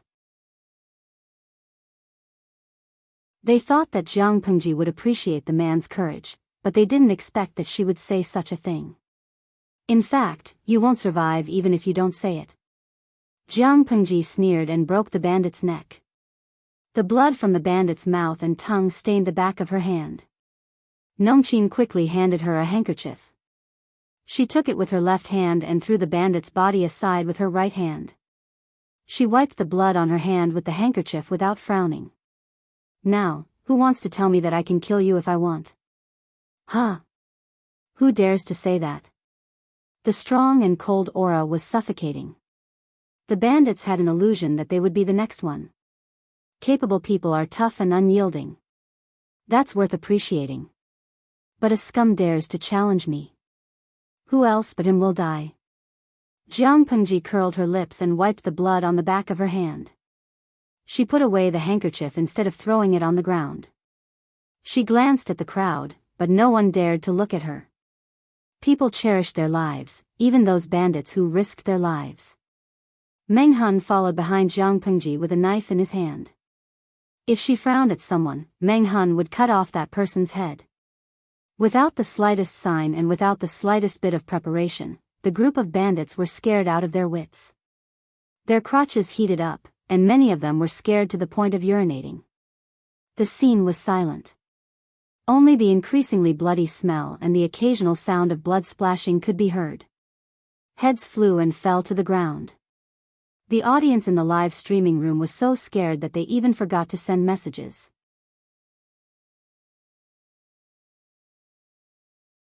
Chapter 218. Do you know why I killed them? Jiang Pengji walked around and finally returned to her seat. She put her fingers together and put on an inscrutable look. Because they deserve to die. If I don't kill them now, do I have to keep them alive until the new year? Pigs could be slaughtered and eaten during the new year. What value could these people create by keeping them alive? Jiang Pengji said, there are 3 things I hate the most in my life. The first is betrayal, the second is rape, and the third is deceit. No matter who it is, I don't need to care about their feelings when they meet these 3 bottom lines. Not to mention killing them, even if I cut off all of their heads, who could say anything about it? Bandits should be prepared to lose their heads. However, there's a way out for you now. The bandits who were killed could not have betrayed Jiang Pengji or deceived her. The only reason was that they had a history of rape. Many bandits came to their senses, and their faces turned pale. They thought about it carefully, and it seemed to be true. Those who were still alive today, although they weren't good people, at least they weren't involved in this. It wasn't that they didn't want to, it was purely because those women were snatched away and given to the bandits who had a reputation first. They were just small minions, running errands. Those delicate and tender young ladies would not live long enough for them to have a taste of them. They would have long been toyed to death. I know there are no good people among you. Jiang Pengji said again. She instantly extinguished the wishful thinking that the bandits had just had. If we take them in, who knows if we will raise a tiger in our bosom. After all, you can cause some trouble if you gather together. What Jiang Pengji said was actually what Su Ke was worried about. The size of their troops was too small. If they took in all the bandits, the consequences would be unimaginable if the bandits gathered together and caused trouble.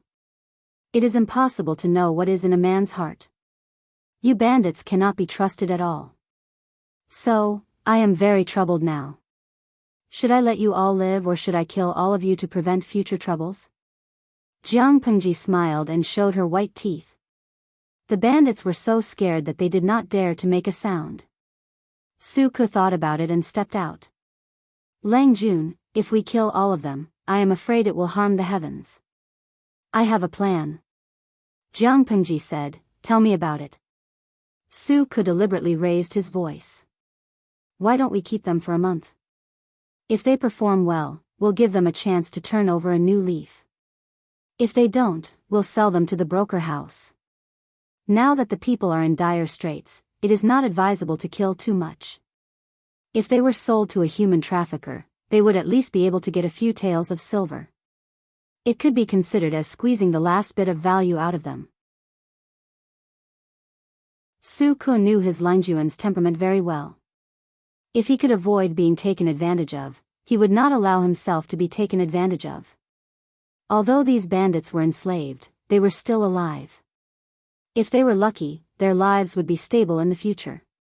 No matter what, being alive was everything. The bandits were frightened again and again.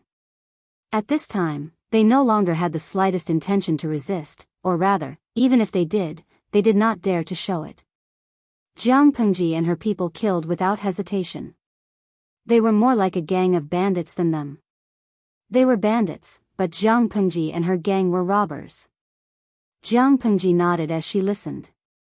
Soon after, she pretended to be distressed and asked, "But what if they secretly gather to cause trouble?" Su Ke answered coldly, "Kill them without mercy." The words "kill without mercy" caused many bandits to tremble uncontrollably, and their entire bodies trembled. Jiang Pengji smiled and immediately asked the bandits in a gentle way, "Did you hear that? If you are willing to live, I will let you live for a month. If your performance is satisfactory, you can live. If not, you will be directly sold to the slave house. If you dare to gather people to cause trouble and secretly violate my taboo. Look at your brothers lying next to you." After that, Jiang Pengji patted the armrest of the main seat with her palm, and the wooden armrest immediately collapsed. In a few words, she extinguished the little bit of luck and unwillingness in the hearts of these bandits. The shadow of death would always linger around them. At this time, a troop secretly whispered to Nongqin. After hearing it, a trace of suppressed anger appeared on her face. Jiang Pengji noticed it and asked her, "What's wrong, Nongqin?" "Lang Jun, there is a cellar in this bandit stronghold, which is full of kidnapped children and women." "Cellar?" Jiang Pengji looked at those bandits who were still alive and said coldly, "What's going on here?" Several bandits blushed and wanted to say something, but because of the previous shock and nervousness, they couldn't say a word. A clever one quickly kowtowed and said, "The women and children in the cellar have nothing to do with us. How could there be any law when they were bandits who robbed houses? They robbed everything they could, including money and people." A group of bandits, all male, naturally had physiological needs. When they saw a beautiful woman, they naturally had sexual desires. Jiang Pengji sneered and said, "Go and have a look. Watch these people closely. If anyone dares to struggle, kill him directly." Her words made those who wanted to beg for mercy stiffen, and they dared not make any noise. The air in the cellar was very turbid, and there was a lot of excrement in the corner. Smelling it made people feel like stomach acid was surging. There were 2 haggard women and 3 timid 7 or 8-year-old girls hiding in the cellar. The women's clothes were ragged, and the ragged material could only cover the important parts. The exposed skin was bruised, full of violence and ambiguity, which made people know at a glance that she had suffered a nightmare. The audience in the live streaming room was still immersed in the previous fear. Seeing such a miserable scene, they all sent bullet screams. Those bandits should die thousands of times. As for the 3 children, they were so thin that their bones could be seen. Their chins were very sharp, their cheeks were sunken, and their hair was dry and yellow, curled into clumps.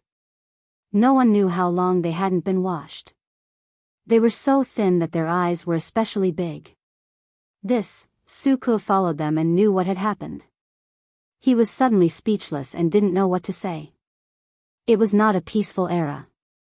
It seemed to be flashy, but there were endless grievances and darkness behind it. The women and children locked in the cellar were just one of thousands of examples.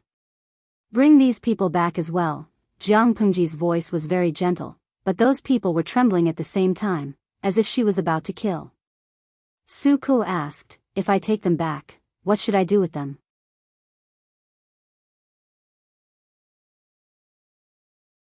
Chapter 219.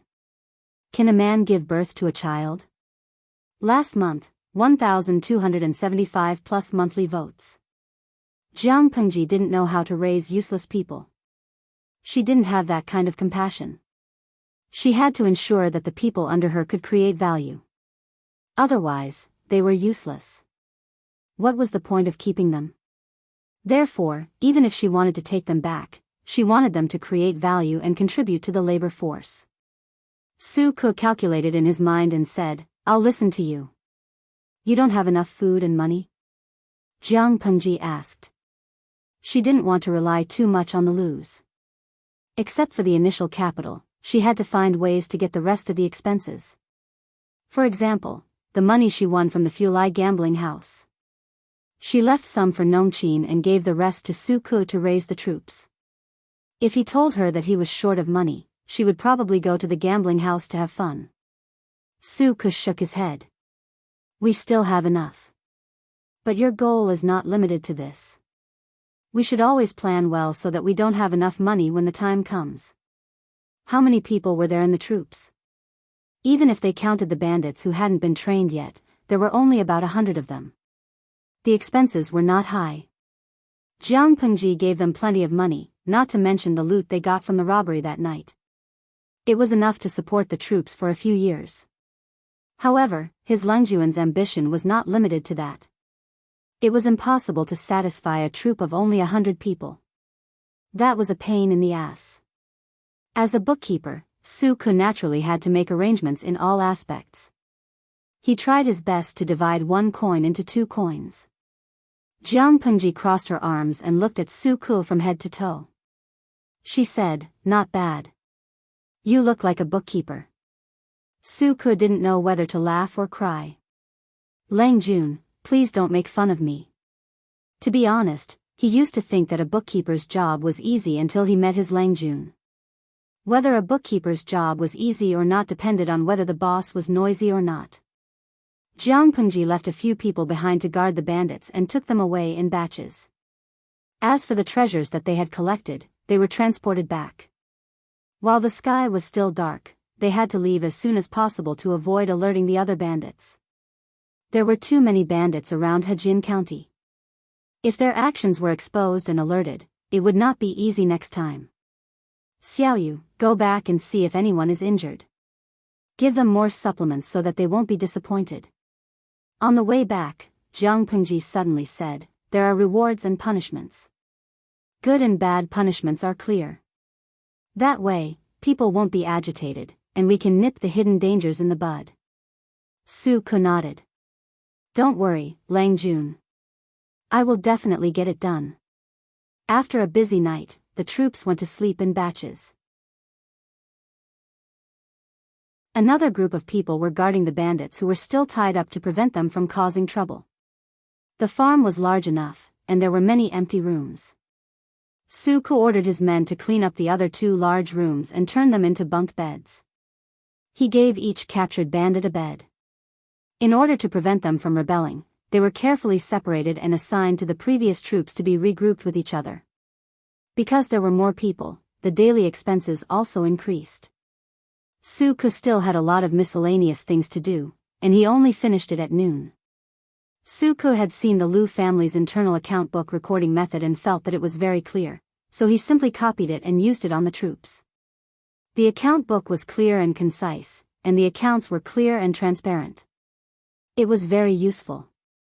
He calculated the rewards that should be distributed and was silently calculating how many pigs to buy in his heart.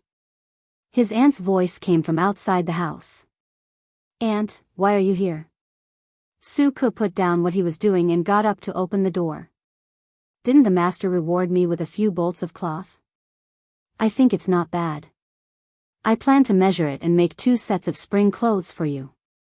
Su Ke's aunt was a very gentle woman, but she worked hard all year round to make a living. Her hands were full of frostbite, and her eyes were much worse under the hardship. It was a bit difficult for her to sew, but Su Ke didn't stop her. After all, it was the elders' kindness. How could the younger generation refuse? Besides, the farm was too idle. If she didn't find something for herself to do, she would be very bored every day. Su Ke welcomed her in. "Why can you only do it for me? Aunt, you have to take care of yourself." "Hey, Aunt, how old are you? Why are you dressed so well?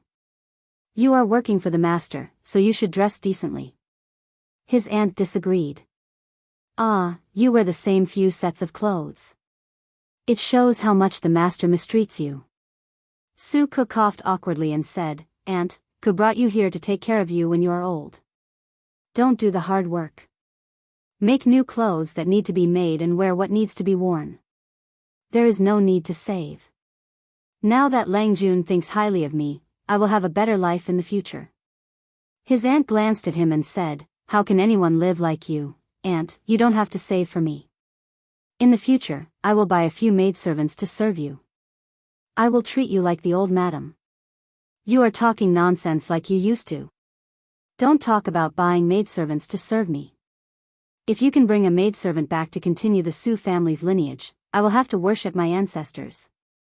His aunt put her hands together, and Su-ku didn't know whether to laugh or cry. This matter is not urgent. When I find someone I like, I will definitely tell Aunt and let you talk to the matchmaker. Su-ku's aunt was an open-minded and optimistic woman. She didn't rush Su-ku when he said so. However, there were still some things that needed to be said to him. A family like ours is not picky. If there is someone suitable and considerate to you, you can marry her. Su-ku just smiled and didn't give a clear answer. His mind was not on this. He had to finish the things at hand first. At least he had a foundation to establish himself. Besides, his mother's mourning period was not over yet. It was too early to talk about marriage. System: Streamer Jiang Pengji's semi-interactive live broadcast of bandit suppression in the deep mountains, 1, has come to a perfect end.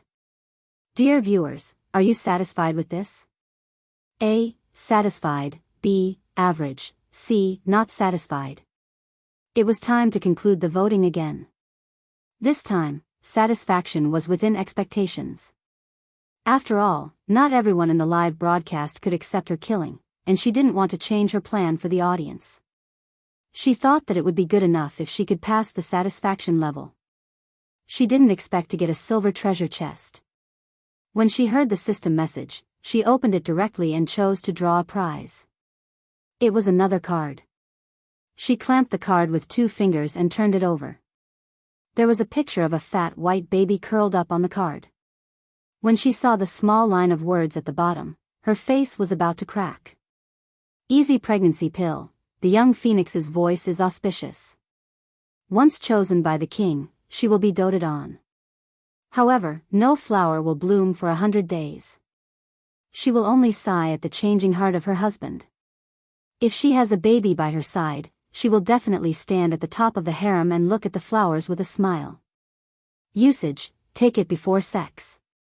Jiang Pengji chuckled. System: can you be any more king useless?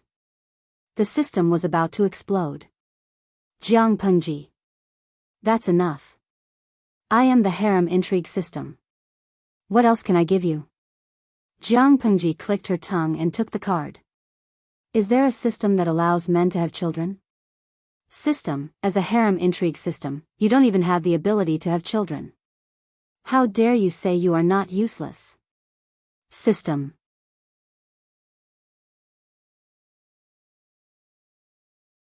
Chapter 220. System: what kind of decent system would do something like that? It was so pissed off by its terrible host. Jiang Pengji only responded with a cold snort. System. How could it be considered decent? A famous item to attract men's interest in their own bodies? An easy pregnancy pill to solidify men's love for them? It was really decent. It was a typical example of a whore trying to maintain her chastity. Jiang Pengji glanced at the 2 cards in her backpack. She seemed to be deep in thought. After a long time, she said, speaking of which, it seems that in the past half a month, you haven't sent me a real-time trigger mission. Why?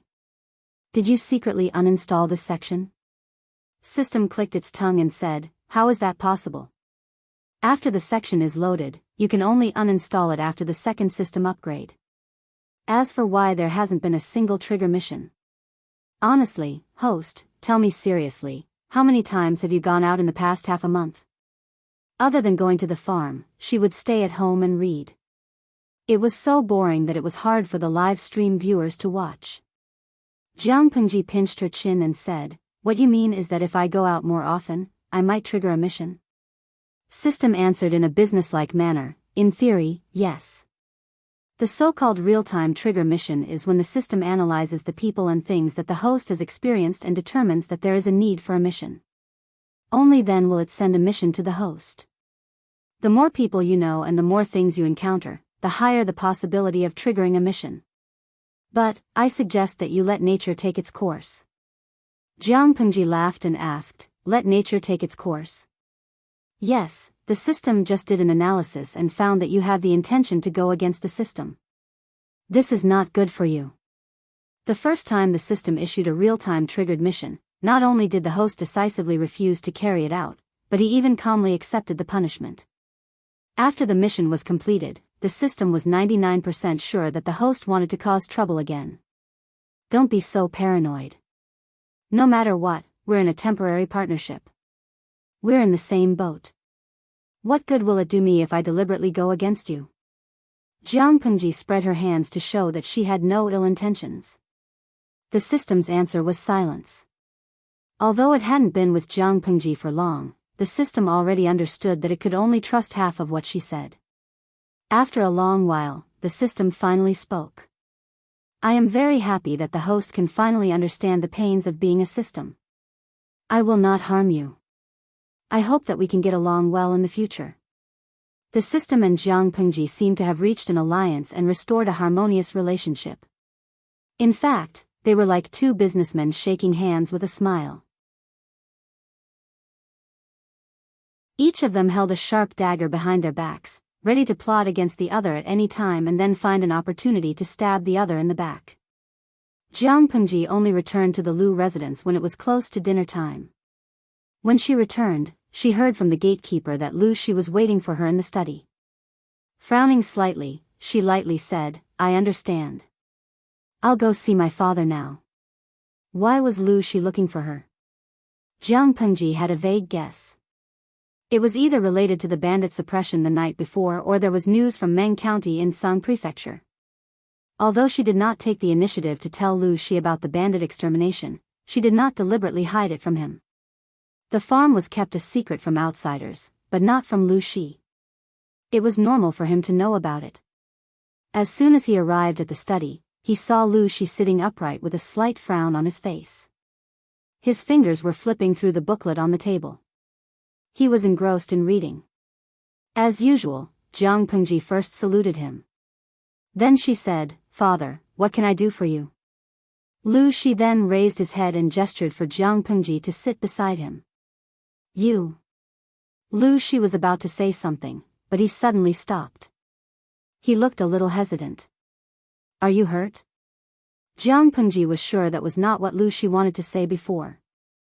She shook her head and said, "No, I'm not hurt. A gentleman does not stand under a collapsing wall. But I know you well. It's useless to persuade you." Lu Shi sighed softly. Then, he smiled with some pride. Most of those bandits are the kind of people who only know how to steal and steal. They don't know the word loyalty, and they don't know the word loyalty. I won't object to your decision, but you have to be careful in case they plot against you behind your back. Jiang Pengji said, "Of course. The troops are short of manpower. If we take in more bandits than the original troops, there will be hidden dangers. But I've found a reason to get rid of those who are easy to cause trouble. Although the remaining bandits are slippery and have dirty hands, they are easy to suppress and intimidate. Even if they gather together, they won't cause any big trouble." Lu Shi heard that and slightly tightened his hand on his left knee. Then he secretly loosened it. Originally, he thought that his daughter would not know the severity of the situation and keep a group of hidden dangers by her side. It would be terrible if she was bitten by them. Therefore, after receiving the news, he hurriedly wanted to see her and give her a reminder. However, he did not expect that this child was even more vicious and merciless than he thought. But there are exceptions to everything. The human heart is more complicated and changeable. Maybe there are times when I'm wrong. Jiang Pengji smiled faintly and said, "Xiaoyu did a good job. He separated the bandits. If that's the case, the bandits still dare to cause trouble. Speaking of this, Jiang Pengji's lips suddenly curved into a bloodthirsty smile. It's better to kill them directly. They couldn't create value, couldn't contribute to the labor force, and even dragged her down. Why not get rid of them early? Why keep them? I'm relieved that you think so. Lu Shi sighed softly. His hanging heart slowly calmed down. He was not afraid of anything. He was afraid that his child was too soft-hearted, or too proud and conceited. She could do big things well but stumble over small things. Father, don't worry. I know what I'm doing. Lu Shi nodded and immediately looked at her with hesitation. If that's the case, are you still going out these days? Lu Shi was hinting at her to ask if she was still going to find trouble with the bandits. Jiang Pengji understood in an instant. No, I'm going to digest and absorb what we've collected. It's more important to have quality than quantity. If the troops are too bloated, the overall strength will decrease instead of increase. It's not worth the loss. She planned to let the bandits undergo mandatory training for 3 to 5 days. Then she would see the results and screen them one by one. The useful ones would be kept, and the less useful ones would be sold to the broker or let them work in the fields. Anyway, she did not keep idle people here. Seeing that Lu Shi was still there, she asked, Father, do you have any other orders? Lu Shi lowered his eyes and asked in a low voice, You. When did you kill Meng Liang? Lu Shi knew that his daughter would do what she wanted to do, but he didn't expect that she would kill Meng Liang without hesitation. If he hadn't thought of Meng Liang on a whim, he would have thought that he was still alive. Jiang Pengji smiled and said, How long has Coach Meng been here? Meng Liang has been dead for a few days.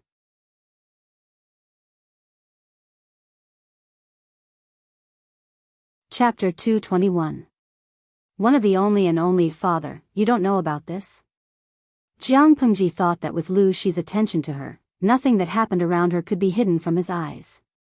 Lu Shi shook his head. Ever since Jiang Pengji asked Su Ke to convey her attitude, he had let his guard down. He did not expect that his daughter would send Meng Liang to the afterlife. Did she need to be so efficient? I am not omniscient and omnipotent. How can I know everything? Lu Shi felt a slight pain in his forehead, but he was already dead. What happened was done, and there was no turning back. He might as well think about what to do next. You used Meng Liang's life as a favor to Meng Hun. Based on your temperament, you must have gotten more benefits than that. Did you blackmail the Mengs? Blackmail? That was not a good way to put it. It was called asking for benefits openly. Jiang Pengji revealed a little of her plan. Lu Shi looked at her helplessly. Didn't I give you the list before? If you still need more, go to the accounts room and get more. Lu Shi said with some forbearance. You are the only child in the family. These are all yours. Why do you have to be so calculative with me? To put it nicely, his daughter had her own abilities. To put it bluntly, she was estranged from him. That was not what Lu Shi wanted. Jiang Pengji was silent for a while. If it were in the past, she would not have bothered to explain. But now, she felt that it was not a good idea to do so. Father, you misunderstood me. It's not that I am calculative with you. I just don't want to be involved with the aristocratic families. Jiang Pengji hesitated for a while. Lu Shi looked at her in shock. She said, starting from scratch, it will be easy to distinguish in the future. Whether it was Su Ke, Meng Hun, or Qiguan Rang, all three of them had one thing in common: they had low social status. It wasn't that she couldn't attract people of high status. In fact, as long as she put up the banner of Lu Shi's son, she could also attract people of a certain status with Lu Shi's halo. As the son, she could also attract people of a certain status. Why didn't she do that? Because she did not want to. If she got involved too early, she would be passive in the future. Jiang Pengji's goal was very clear, so in order to achieve it, she needed to formulate a series of plans. Considering the current social climate, she decisively gave up the more convenient path of relying on her father. The benefits in the early stages were indeed great, but what about the middle and later stages? She wanted to nurture her own team and talents, not those who were only thinking about clan bloodlines. Don't be fooled by how those aristocratic families boasted about their family name and bloodline, and how they preached their loyalty. In fact, for the benefit of the clan and for their own benefit, under special circumstances, they were willing to give up their backbone, reservedness, and righteousness. Are they like a piece of poison wrapped in sugar? Medicine, at first it tasted sweet and greasy, but when the sugar coating was finished, only poison was left. It looked tempting, but it was extremely delicious. The path she was going to take would inevitably touch upon the most fatal interest of the aristocratic families, education. Why were aristocratic families called aristocratic families? This was because they had money in their hands and food in their granaries. They monopolized education and made studying a privilege for a minority of people. They also indirectly monopolized the imperial court. Talents were all from aristocratic families. 1 generation, 2 generation, 3 generation. After generations, the officials in the imperial court were more or less related by blood or marriage. When this group of people worked together, how could the emperor have a say? Did they want to attack them? They didn't mind firing the emperor first. Jianghu had enough of this ignorant era.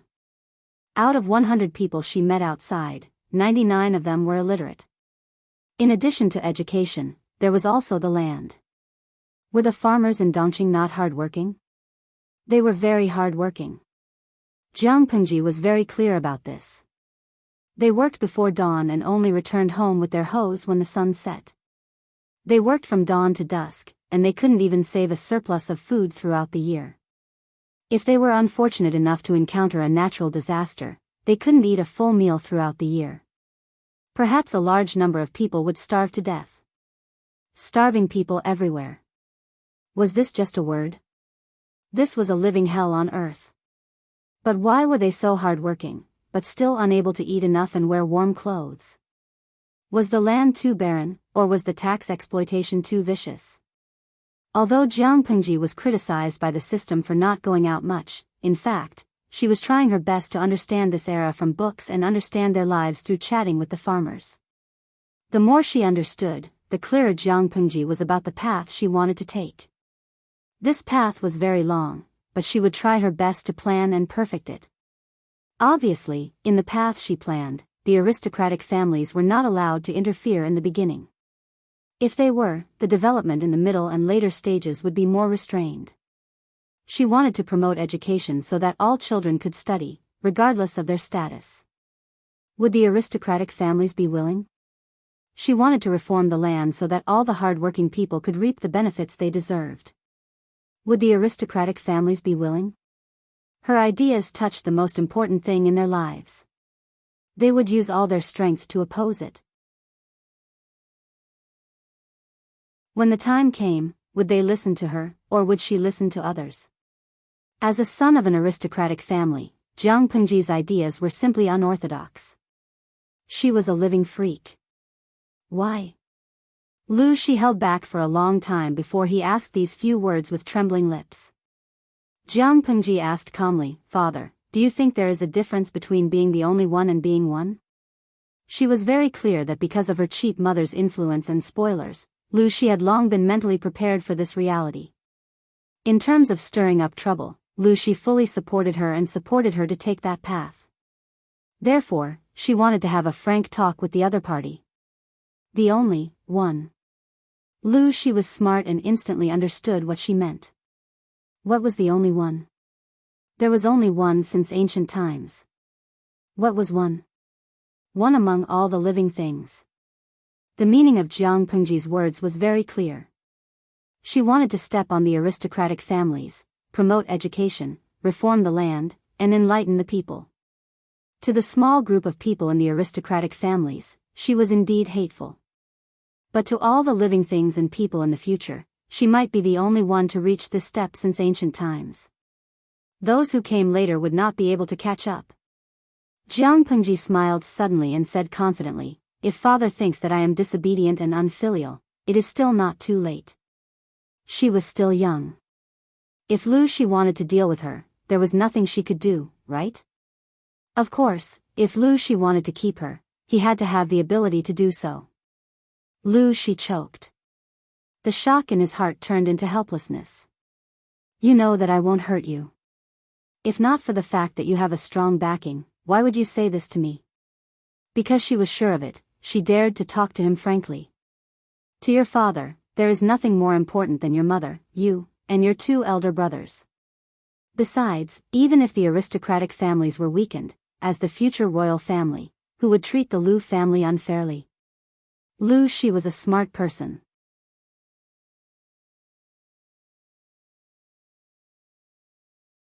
Chapter 222. The words father and son had already been spoken about, and unknowingly, the relationship between the two had become closer. They didn't have to hide things from each other anymore. Lu Shi thought for a while after hearing Jiang Pengji's plan. He said, I know Meng Zhan. He's arrogant and thinks too much of himself. If you use Meng Liang as a hostage and ask him for rice, not only will he give it to you, he might even give you more. Won't he cheat? For example, mixing real rice with fake rice to confuse people? Or setting up an ambush in the transport team? Jiang Pengji was confused. She didn't think Meng Zhan's way of thinking could be understood by normal people. Lu Shi shook his head. 2,000 dawn of rice is a huge sum of money for the people. Even the gentry doesn't have that much money. But for a noble family like the Mengs, it's not even a drop in the bucket. The Mengs have been in Sangzhou for so many years. You can't even imagine how rich they are. Seeing Jiang Pengji was deep in thought, Lu Shi took the opportunity to say, Sangzhou has a lot of land and a lot of people. Not to mention the Mengs during the Xia dynasty, the Mengs have been in Sangzhou for decades after Dongqing was established. Every year, they stole enough money and rice to support 100,000 troops. So, Meng Zhan wouldn't care about 2,000 dawn of rice. According to Lu Shi's understanding of him, he might even generously add another 1,000 dawn of rice. That would be a total of 3,000 dawn. You kidnapped Meng Liang under Meng Hun's name. It's almost impossible for Meng Zhan to do anything to the rice. Maybe he'll even send you new rice. Lu Shi snorted. Meng Zhan wasn't a good person when it came to personal matters, but he was not to be underestimated when it came to official matters. Jiang Pengji understood everything after hearing Lu Shi's words.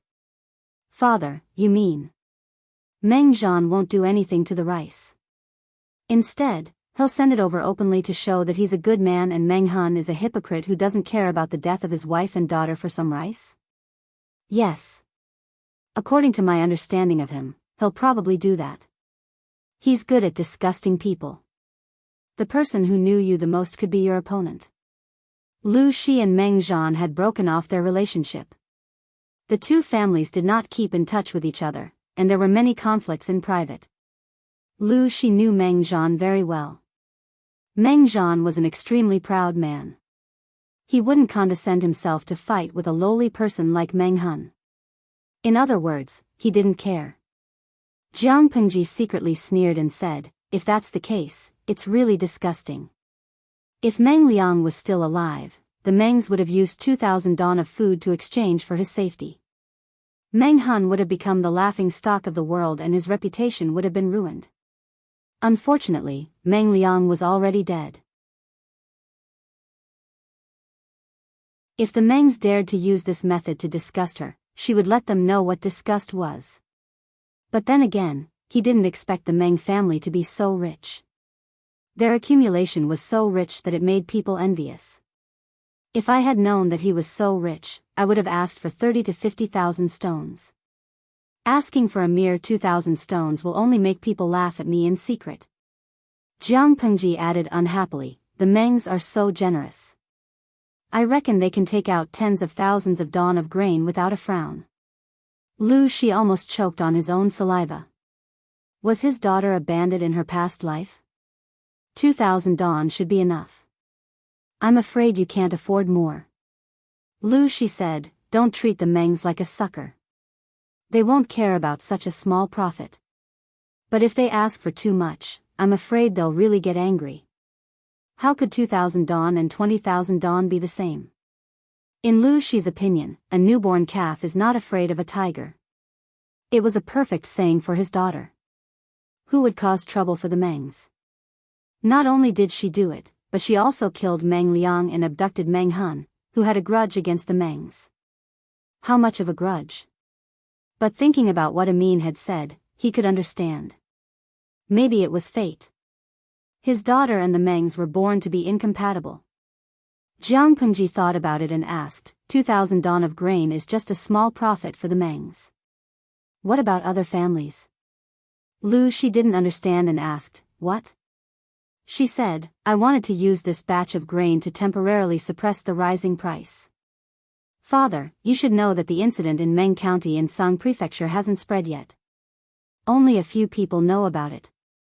When the whole world knows about it, I'm afraid that Hejin County will be affected. It took less than half a month to travel from Hejin County to Meng County in Sang Prefecture. Once the chaos in Meng County spread, the people would naturally panic and it would be normal for the grain price to rise. It will definitely be affected, but 2,000 dong. If you want to make a profit from it, it's a good opportunity. You can easily increase the price by 3 to 5 times.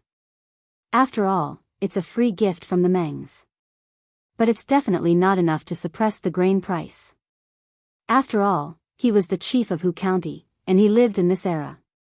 His prediction was naturally more accurate than Su Ku and Jiang Pengji's. It's not enough? Jiang Pengji was slightly stunned. 1 stone was 50 kilograms, which was 100 caddies. It was enough to feed a family of 4 for 40 to 50 days. That was still considered enough to fill their stomachs. Many people lived frugally and matched their grains with other foods to last for a longer time. Hejin County wasn't big. Excluding the gentry, there were only about 20 to 30,000 people. Most of the people had leftover grain from the previous year. How could it not be enough? Lu Shi thought for a while and knew where Jiang Pengji's calculation was wrong. Most people follow blindly. To put it bluntly, they believe whatever they hear.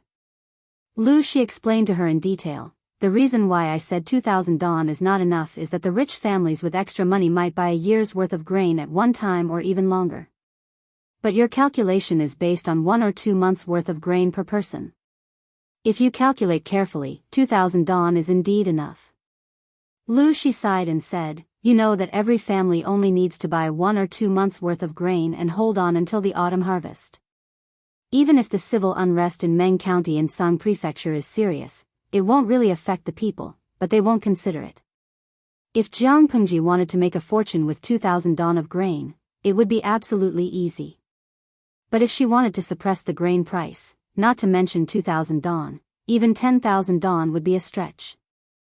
Jiang Pengji frowned and thought about Lu Shi's words seriously.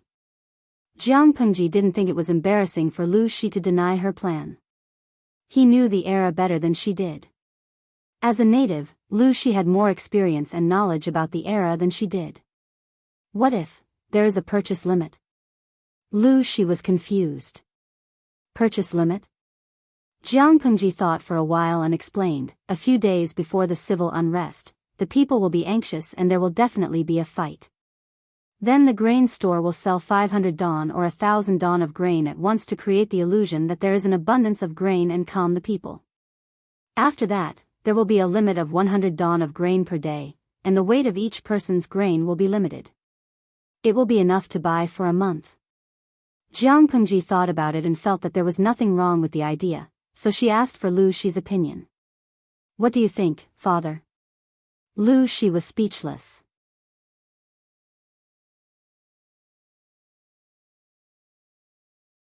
Chapter 223.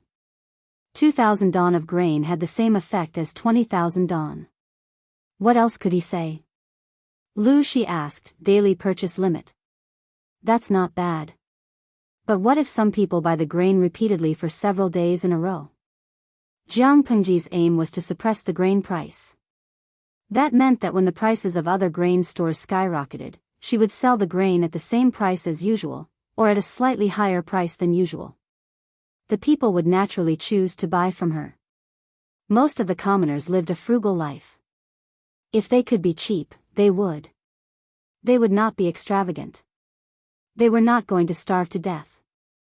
It was just delaying the purchase of cheaper grain for a few days. Of course, they were willing to wait. Jianghu smiled and said, "As long as we secretly spread the word that the grain store is working for the people's welfare. That's why we insist on only raising the price a little when the grain price of other grains skyrocketed. Under the premise of the daily purchase limit, if some people buy too much grain for several days in a row, the other people will definitely not be able to buy the grain. That way, the people will understand the grain store's painstaking efforts, and the pressure will be less." Lu Shi was stunned by what he heard. He thought that his daughter was inexperienced and didn't understand the world. That was why she came up with the idea of suppressing the grain price with 2,000 don of grain.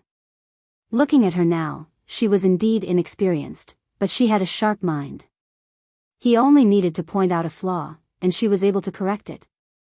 Not to mention anything else, just this flexibility was enough to make him feel ashamed and admirable.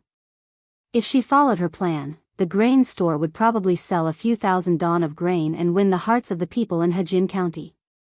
She would earn enough money and fame at the same time. Due to the public opinion, the other grain stores would not be able to increase the price even if they wanted to. As long as they could delay until the autumn harvest, the grain price would naturally decrease, and the people would not have to worry about food shortage.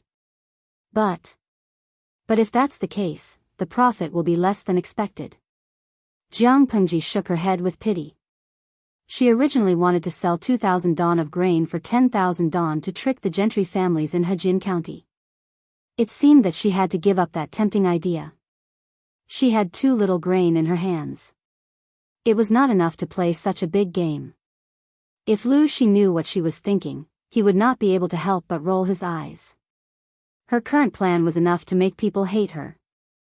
If she still wanted to trick the gentry families in Hejin County, she would not want to live in Hejin County. Cutting one's path to wealth was like killing one's parents.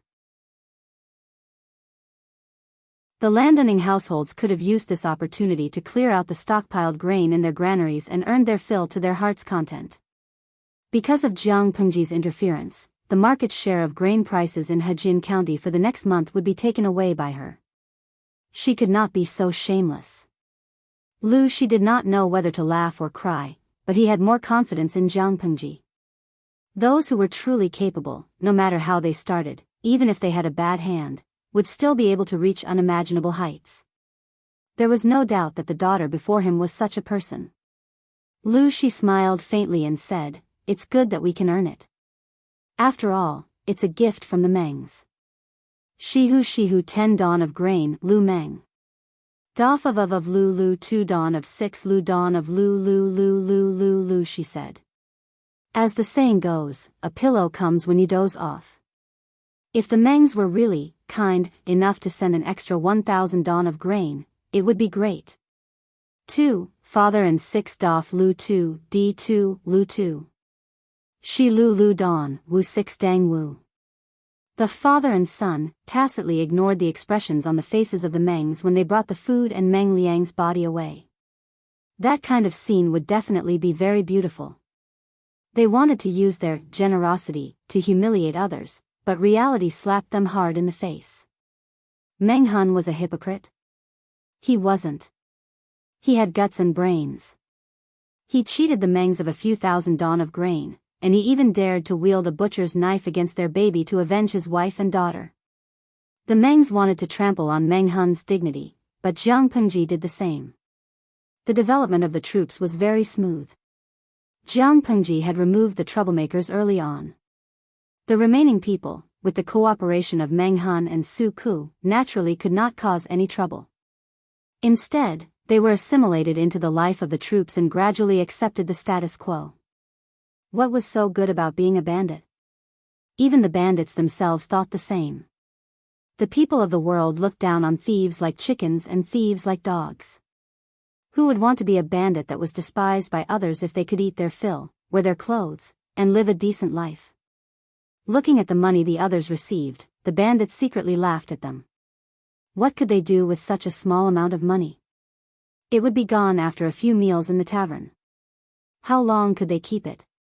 But when they learned that every member of the troops was given seasonal clothes every season, food and accommodation were taken care of by the head family, and the monthly money was freely used, and there were occasional rewards. The only downside was that the training was hard, but it was much better than working in the fields. It was better than bandits like them, who had unstable businesses and lives. So they were tempted, jealous, and angry. This was because they discovered that the rewards were all taken from their stockade. Although they were bandits who robbed houses, their savings were almost zero. The real wealth was with the heads of the families. Bah! I earn my hard-earned money with a knife, but in the end, all the money goes into the pockets of the heads of the families. It's the same as working for the family. These people work for the family and get their own money, while we can only watch others. What the hell is this?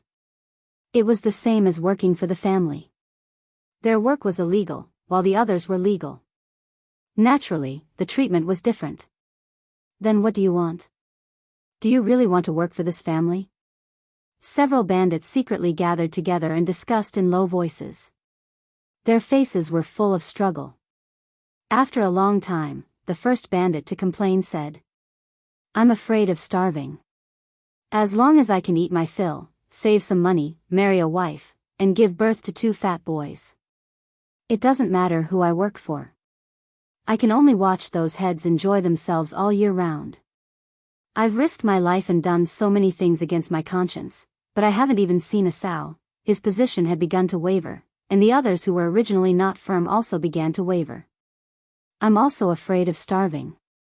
The family of the head of the family is really nice. They have white steamed buns for every meal, and sometimes they even have scallion pancakes. What if we don't agree? Didn't they say they would sell us to human traffickers?" One of them said timidly. "We all know what kind of people those human traffickers are.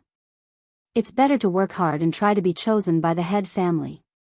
Right, what was so good about being a bandit?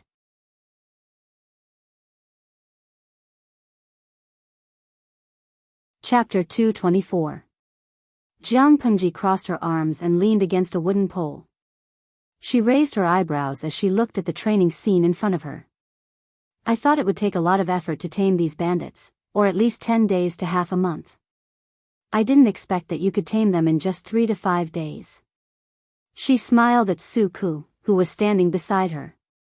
"They are working very hard." To prevent any possible hidden dangers, Su Ku scattered all the bandits he took in and inserted them into the original troops. However, looking at them now, those who trained so hard that veins were popping out of their foreheads, and it was obvious that they had used all their strength, were actually that group of bandits. In comparison, the original troops were also working very hard, but it was easy to see the difference between them. That surprised Jiang Pengji. Except for a few evil people, most of them are ordinary people. They just want food and a peaceful family. If they had other choices, they wouldn't have taken the risk to become bandits. I only showed them the benefits of being part of the troops. I didn't need to do much else to make them want to stay. In order to stay, they will try their best to show off their abilities. To put it bluntly, whoever gave them milk was their mother. They were willing to follow and work for whoever could give them a good life. Su Ku didn't need to say much. He only needed to let the original troops reveal a little about their current treatment. When it came to these bandits, no amount of flowery words could compare to the benefits they could get. Jiang Pengji calculated the time in her mind and said, "In a few days, the food from Meng County will be delivered here. We should also prepare in advance. Let's first arrange people to guard the border of Hejin County and Meng County. Let's find out the details of the food team." Su Ku heard her mention this and frowned worriedly. He asked, "If they deliver the food, how will we take it? The Lus can't get involved in this matter to avoid being suspected by the Mengs. But if we let Coach Meng lead the people there in person, I'm afraid that the food team might be deceptive and suddenly attack. If that's the case, won't it put Coach Meng in danger?" Jiang Pengji laughed and said, when did I say that I would personally send people to take the food away? In fact, Jiang Pengji had no intention of showing her face. The more flaws she revealed, the easier it would be for others to use against her. So. Lang Jun, what do you mean? Su Ke's eyes flashed as if he had thought of something. Bamboo pieces. At some point, she was holding a slender piece of bamboo between her fingers. It seemed to have been removed from an old bamboo slip. We only need to write down what we need to do at each step and let them carry it out themselves. First, order them to put the food in the designated place, then use the bamboo pieces to lure them to another place, lure the tiger away from the mountain, and then move the food away. Su Ming looked hesitant. But, 2,000 dawn of food isn't a small amount. Even if we send everyone in the army, we might not be able to move all the food in a short period of time. If the Meng family returns to the future and catches us unprepared, what should we do? Jiang Pengji smiled and said mysteriously, I have my own plan. Just wait and see. Su Ke, he suddenly felt an indescribable pain in the ass. It seemed like he was the brains of the other party, right? It felt like the roles were completely reversed. A few days later, the weather was getting warmer and warmer. Most people had already put on light spring clothes. The good-looking Langjuns wore flower hairpins and powder, long robes with wide sleeves. When they stood in the wind, they looked like they had ascended to immortality. Jiang Pengji couldn't stand the trend. She still wore no makeup and her clothes were plain and clean. At first glance, she seemed to come from an ordinary family, but if one looked closely at the material of her clothes, one would know that her family wasn't simple. Jiang Pengji sat in a tea house at the closest station to Hejin County. She asked the owner of the tea house to bring her a big pot of tea.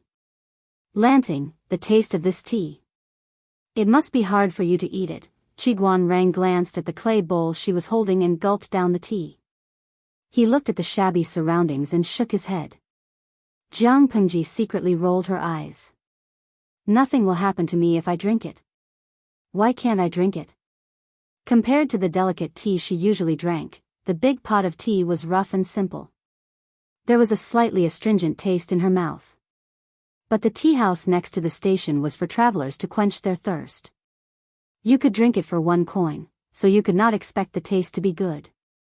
Qiguan Rang looked at Jiang Pengji's image again and again. He found it funny. At that moment, even if the person in front of him took the initiative to say that she was the Lang Jun of the Lu family in Hu County, no one would believe her. Jiang Pengji was not dressed in her usual refined attire. She was dressed in a dark, coarse brown robe with 2 patches on her shoulders. Her long hair was tied up high, and the hair tie was made from rice stalks. Her skin was a little darker than usual, except for her delicate face and bright eyes. She looked like a farmer's boy. If she had not come to find him in the Lu family's carriage, Qiguan Rang would not have recognized her. It's easy to go from frugality to extravagance, but difficult to go from extravagance to frugality. But it doesn't seem to make a difference to you. Jiang Pengji smiled and raised her eyebrows at him. She said, am I that delicate? Qiguan Rang coughed. Jiang Pengji said she was not a delicate person, but she said he was. He decisively changed the topic. He covered his eyes with one hand and looked into the distance. You said you wanted me to watch a good show. Where is it? As soon as he finished speaking, there seemed to be smoke rising in the distance. Qiguan Rang's nerves tightened. He instantly understood Jiang Pengji's intention. That sucker really sent something over? Since there were others in the tea house, Qiguan Rang did not say it too clearly. He used a term that both of them could understand. Jiang Pengji looked in the direction Qiguan Rang was looking at. She smiled. Do you dare to bet with me on whether this is a big fish or a small one? Qiguan Rang asked her, what is a big fish and what is a small fish? More than 2,000 is a big fish, and less than 2,000 is a small fish. How about that? Qiguan Rang hurriedly waved the feather fan in his hand and said, I won't bet with you. I will definitely lose. Jiang Pengji had dragged him over to watch the show. She must have known the details of the grain team. If he were to bet with her on the amount of grain in the team, wouldn't he be asking for trouble? Whether it was big or small, the person in front of him would not lose. What was the point of betting? Boring.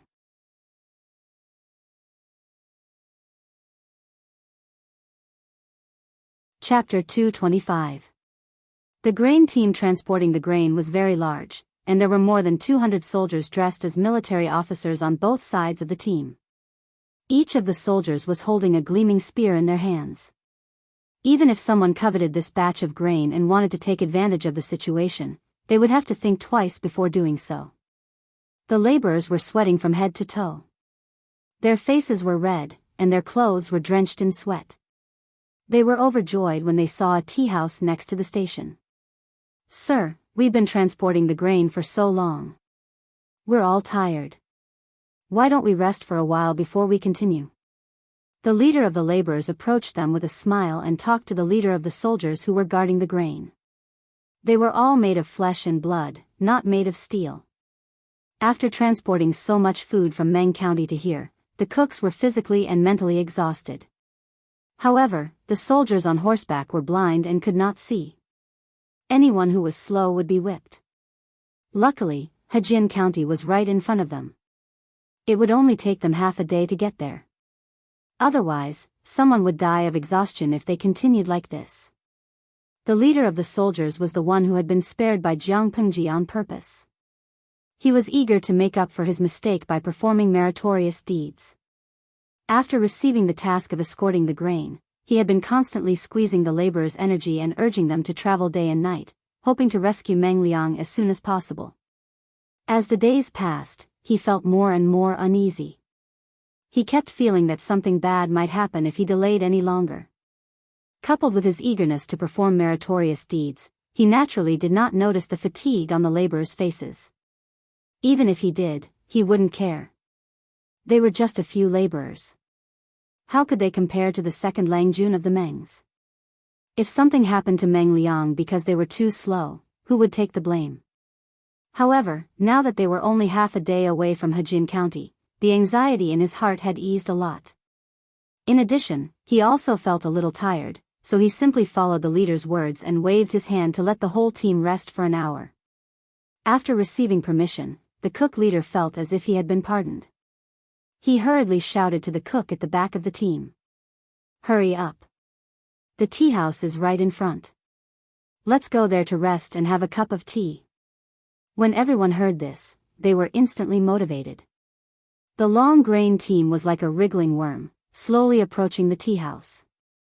This tea house often received caravans traveling from the south to the north, so it had seen big scenes before. The lady boss hurriedly put on a smile and greeted a few soldiers who had entered the tea house.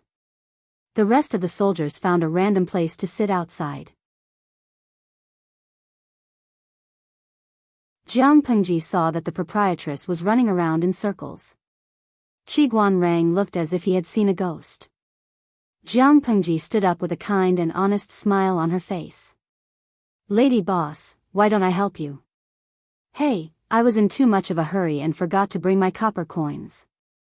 The lady boss looked at her from head to toe and smiled warmly. "It just so happens that we're very busy here. Go and serve a few bowls of tea to the soldiers outside. Do it well. If you're clumsy, you'll have to pay double the compensation." Jiang Pengji smiled and said, "Don't worry about that. I work in the fields every day at home. My hands and feet are nimble." If it had been someone slightly more mean, they would have probably punished her. Why did she come here when she could not even afford a copper coin's worth of tea? However, Jiang Pengji could tell that although the proprietress had a mean face, she had a sharp tongue and a soft heart. She was very warm and considerate. Sometimes, when travelers did not have money to pay for tea, she would generously waive it. When it was cold, she would even make ginger soup to ward off the cold. Qiguan Rang was stunned. He watched Jiang Pengji walk out of the tea house with a big bowl of tea. She easily blended into the grain team and secretly observed the goods in the cart under the pretext of serving tea. Her face was filled with a warm smile. It was as if she had changed into a different person. Was this the same Lu Shi, the son of the Lu County chief that he knew? Would anyone believe that he was a wild boy from a peasant family? Qiguan Rang was greatly impressed. On the other side, Jiang Pengji had gained a lot. Using the opportunity of serving big bowls of tea, she seemed to be complaining and chatting, but she slowly got important information from the cooks. Of course, the cooks who leaked the information didn't realize it. After all, they were accompanied by the soldiers who escorted the grain. Hey, you're just a wild boy. Why are you so curious? A soldier raised his head and gulped down a bowl of tea. He still felt thirsty and asked Jiang Pengji to bring him another bowl. Bring me another bowl. I'm dying of thirst, another soldier smiled and said. He hasn't seen much of the world. It's not a big deal for him to ask a few questions out of curiosity.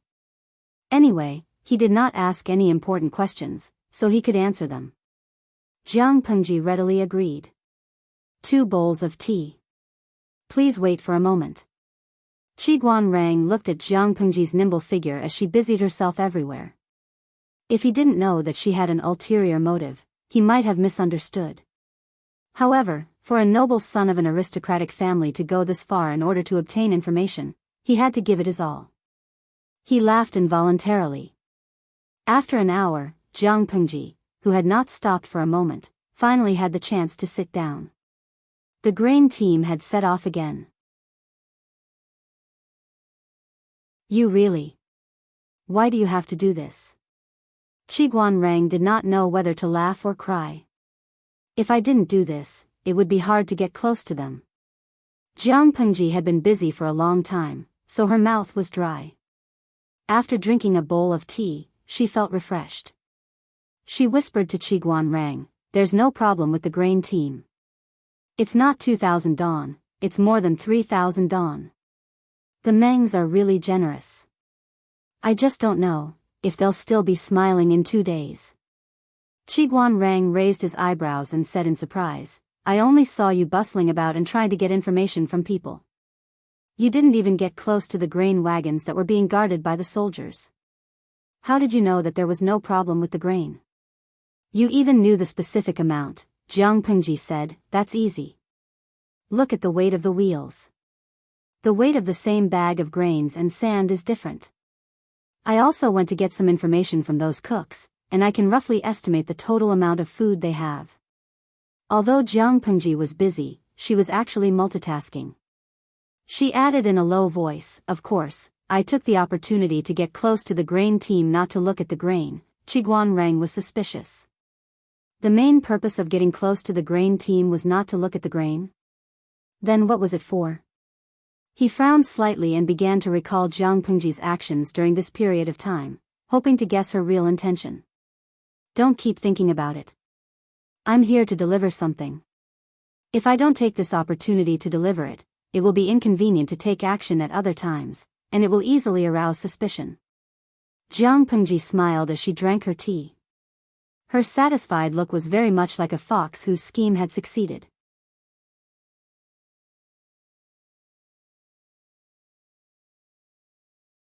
Chapter 226. The food team set off again after a short rest in the tea house. Hejin County was not far away. They just needed to hold on for another half a day and they would be able to get rid of the heavy task. Many cooks had the same thought, as if their limbs were full of energy again. Finally, they arrived at the gate of Hejin County before sunset. Because of the long queue, the head of the entourage couldn't rush in like before. He had to be patient and wait for his turn. Just then, a clever-looking cook trotted to him and asked, Sir, will we be done as long as we deliver the food into the city? The head of the entourage rolled his eyes and said angrily, Who told you that? Just wait for the order. Don't mind what you don't have to do. If the cook asked him, who would he ask? The food team was huge and attracted a lot of attention along the way. Meng Hun should have known that they were coming. However, he still didn't know what the thief wanted to do. Where, when, and how he would take over the food. The only thing he could do now was to wait patiently for the thief to send his men and hand over the food. As he was thinking, it was almost his turn. The head of the entourage couldn't help but frown as he looked at the towering city gate. Since the guards at the city gate were rotational and the guards on duty today were not the same as the previous ones, they didn't recognize the head of the entourage as the culprit of the murder at the city gate. They only saw the food team, so they couldn't help but feel suspicious. A guard walked up and asked, "Where did you come from? What's in the cart?" He looked at the cooks and the soldiers who were escorting the food with his beady eyes. He was thinking about how to get something out of them. They had done this kind of thing many times. They secretly took advantage of the commoners entering and exiting the city gates and asked them to pay some money to show their filial piety. The commoners did not fight with the officials. Even if the guards of the city gates were not considered officials, most of the commoners would still grit their teeth and be taken advantage of. As long as they didn't make a big deal out of it, the officials would turn a blind eye to it. That was why being a guard at the city gate was a lucrative job. After saying that, the guard swaggered up and was about to search the food in the cart. He even pushed away a cook who was in his way. The cook didn't dare to say anything. He just stared at the head of the entourage. "It feels pretty solid. Can't you have someone in charge tell us what's in the car?" The guard raised his hand and pressed on the sack of grain. Just by feeling it, he could more or less guess what was inside. But he wanted to stir up trouble. Since the manager of the grain team took the initiative to give him money, he couldn't just let it go. So, he pretended to pull out the knife from his waist and stab the grain bag. "I think there's something wrong with the things in the cart. Let's open them and check." However, he had only pulled out half of his saber when a black whip descended from the sky and lashed at his arm, drawing out dripping blood. What a blind dog. The head of the entourage put away his whip coldly and watched the guard rolling on the ground in pain. The rest of the civilians noticed the commotion. They were all terrified, fearing that they would be hurt by the head of the entourage's whip. "How dare you lowly dogs touch the grain escorted by the Mengs?" With a sneer, the head of the entourage shouted, "Go." The horse obediently moved forward and was about to enter the city. At that moment, the cook in charge of the cart saw something. He was confused and pulled out the thing under the grain bag. This thing wasn't there before. As soon as he unfolded it, he saw a black human head drawn on it. The cook was startled and screamed, which alerted the head of the entourage. He frowned impatiently and scolded, "What are you screaming for?" The cook hurriedly knelt down regardless of the stones on the ground. His hands trembled as he held the rough cloth. "Sir, I didn't mean to disturb you. It's just that, this damn thing," the thing in the cook's hands caught the head of the entourage's attention. He rode forward and grabbed the rough cloth from the cook's hands. He unfolded it and his face darkened immediately. How could he not see it when the cook couldn't? The human head drawn on the rough cloth belonged to the second Langjun of the Mengs, Meng Liang. Even though the charcoal was rough, it retained the most distinctive features of the human head. It was easy to tell who the person was at first glance. The head of the entourage clenched his fists and yelled, "Tell me, where did you get this?" The guard whose arm was broken was still rolling on the ground in pain. The cook didn't dare to hide anything and told the truth. "General, this thing was found under the grain sacks." Before, there was no such thing. The cook broke into a cold sweat and felt uneasy as he thought of the human head drawn on the rough cloth. "Grain bag?" the head of the entourage murmured.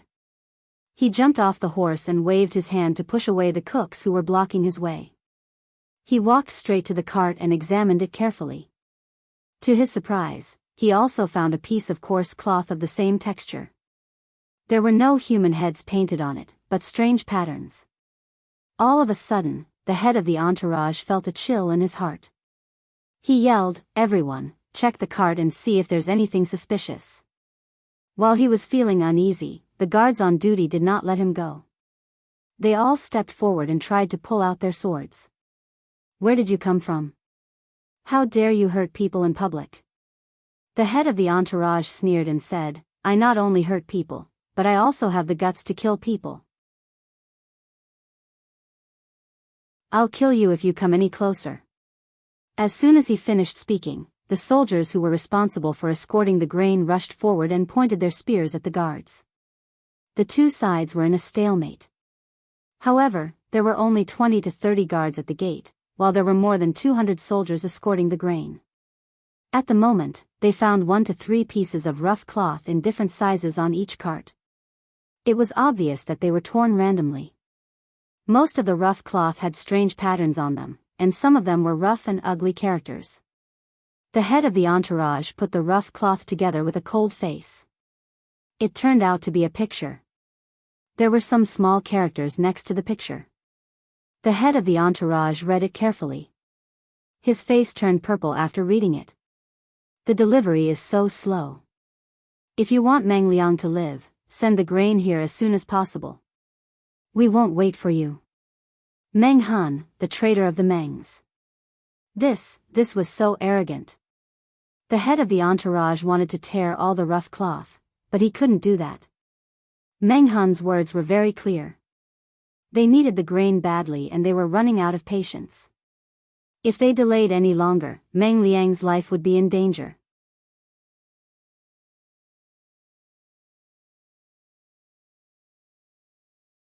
Chapter 227.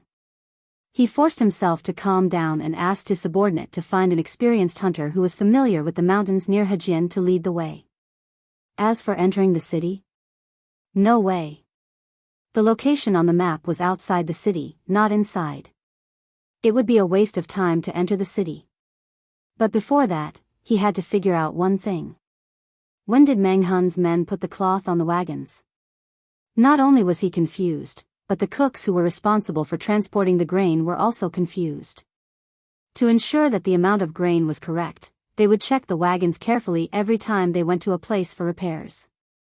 Therefore, it was almost certain that before the last repair, the grain cart did not have these strange coarse cloth on it. The head of the entourage also knew that, so he didn't waste any more time on it. Instead, he looked at all the cooks suspiciously. He asked, "Do any of you remember anyone who got close to the wagons?" That was a tough question. The cooks couldn't help but put on a bitter face. There were too many people who could get close to the wagons. Who could remember? However, one of the cooks was smart enough to ask, "Sir, could it be when we were at the tea house?" The tea house was a place with a lot of people. An ordinary-looking person wouldn't raise any suspicion. But that was quickly denied. Another cook said, "You can't accuse someone wrongly. Everyone was beside the wagons during the repair. How could there be anyone suspicious?" These things, obviously, appeared out of nowhere. People in that era were afraid of ghosts and gods. They often liked to explain things that they didn't know. The head of the entourage was annoyed. He scolded, "Nonsense. How can you believe in ghosts and gods? Think about it carefully. Who could it be? If no one touched the wagons and left these things behind, then the only reason was that there was a mole in the team." The head of the entourage had basically given his verdict after he came to this reliable conclusion. The cooks all shook their heads. Some of them suspected that it was Jiang Pengji who brought the tea, but it was not a reliable guess. Apart from Jiang Pengji, the owner of the tea house and the waiter also brought tea. Compared to the latter two, the former didn't get close to the wagons. How could they stuff the cloth into the wagons? The cooks looked at each other and became nervous. They were afraid that the head of the entourage would suspect that they were spies. The head of the entourage glanced at everyone, trying to find the mole among them. In the end, everyone looked like a mole, but no one looked like a mole. He had no choice but to put this detail aside for the time being and prepare to transport the food to the destination. It was easy to find an experienced hunter who was familiar with the terrain. After promising a large sum of money, the hunter agreed to lead the way.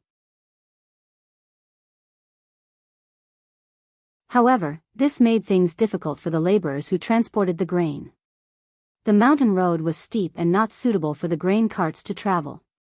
Therefore, they could only give up on the grain cart and choose to carry the grain bags on their shoulders to carry the grain up the mountain. However, this mysterious joke seemed to have just begun. Someone found a bamboo slip at the place where the map was drawn. On it was written, how obedient, but your speed is disappointing.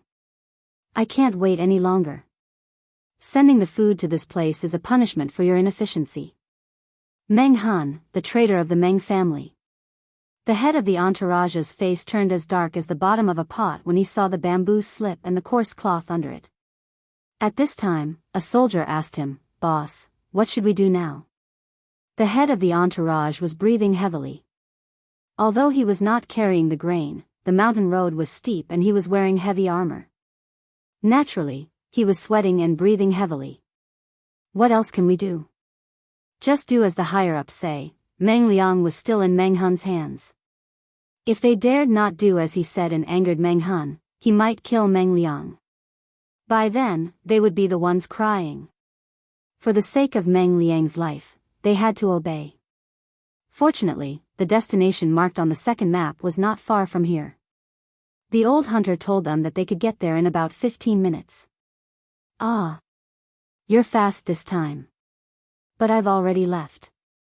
It's interesting to see you delivering the grain. But I haven't had enough. I want to see Meng Liang. Deliver the grain here. By Meng Han, the traitor of the Mengs. At this time, the head of the entourage was so angry that he punched the tree trunk next to him, making a dull thud. The old hunter looked at the map and said in fear, "Sir, we can't go to this place." "Why not?" the head of the entourage asked with a cold face. The old hunter's hands were trembling. He wanted to cry but had no tears. He had thought it would be a good job to lead the way, but now it seemed that it was not going to be easy. "Sir, this place is a bandit's hideout. I've seen it from afar when I was hunting before. The people living there are beasts who kill without batting an eye. If we go there..." The old hunter stammered out the reason. The head of the entourage sneered and said, "Just lead the way. Cut the crap. It was just a bandit stockade. He had so many men. Couldn't he handle it?" However, there was one thing he did not understand. Why did Meng Hun want to deliver the grain to the bandit stockade? Was there an ambush? Thinking of this, the head of the entourage felt uneasy. He sent a smart soldier to check it out. The soldier came back soon and said, "There's no one in the bandit stockade." No one? The head of the entourage was confused, but he had to force himself to do it. "But I found this at the gate of the stockade." The soldier respectfully presented a bamboo slip and a piece of coarse cloth to the head of the entourage. The head of the entourage was already uneasy when he saw it. He was afraid that it was another trick. He opened it and saw that it was Meng Hun's message again. "The grain is in the yard of the bandit stockade. That bastard Meng Liang is at the place marked on the map. Don't try to play any tricks. Otherwise, that bastard's life will be in danger." By Meng Han, the traitor of the Mengs. The head of the entourage calmed down. He sneered and said, "Coward. Coward." Meng Han wouldn't have put on such a show if he was not afraid of the Meng's authority. He was afraid that he would be surrounded and killed by his soldiers when they were handing over the grain. What a coward. The head of the entourage sneered and raised his hand. "You bring the grain here. The rest of you, come with me to save the second Langjun." Since Meng Han was so cowardly, it was obvious that he did not have much confidence. If he could take advantage of the situation and kill them while they were unprepared, he could bring Meng Hun's head back to report. That would be a great merit. They didn't intend to kill Meng Hun, but he was digging his own grave. Even a clay figurine would get angry. "Yes, sir."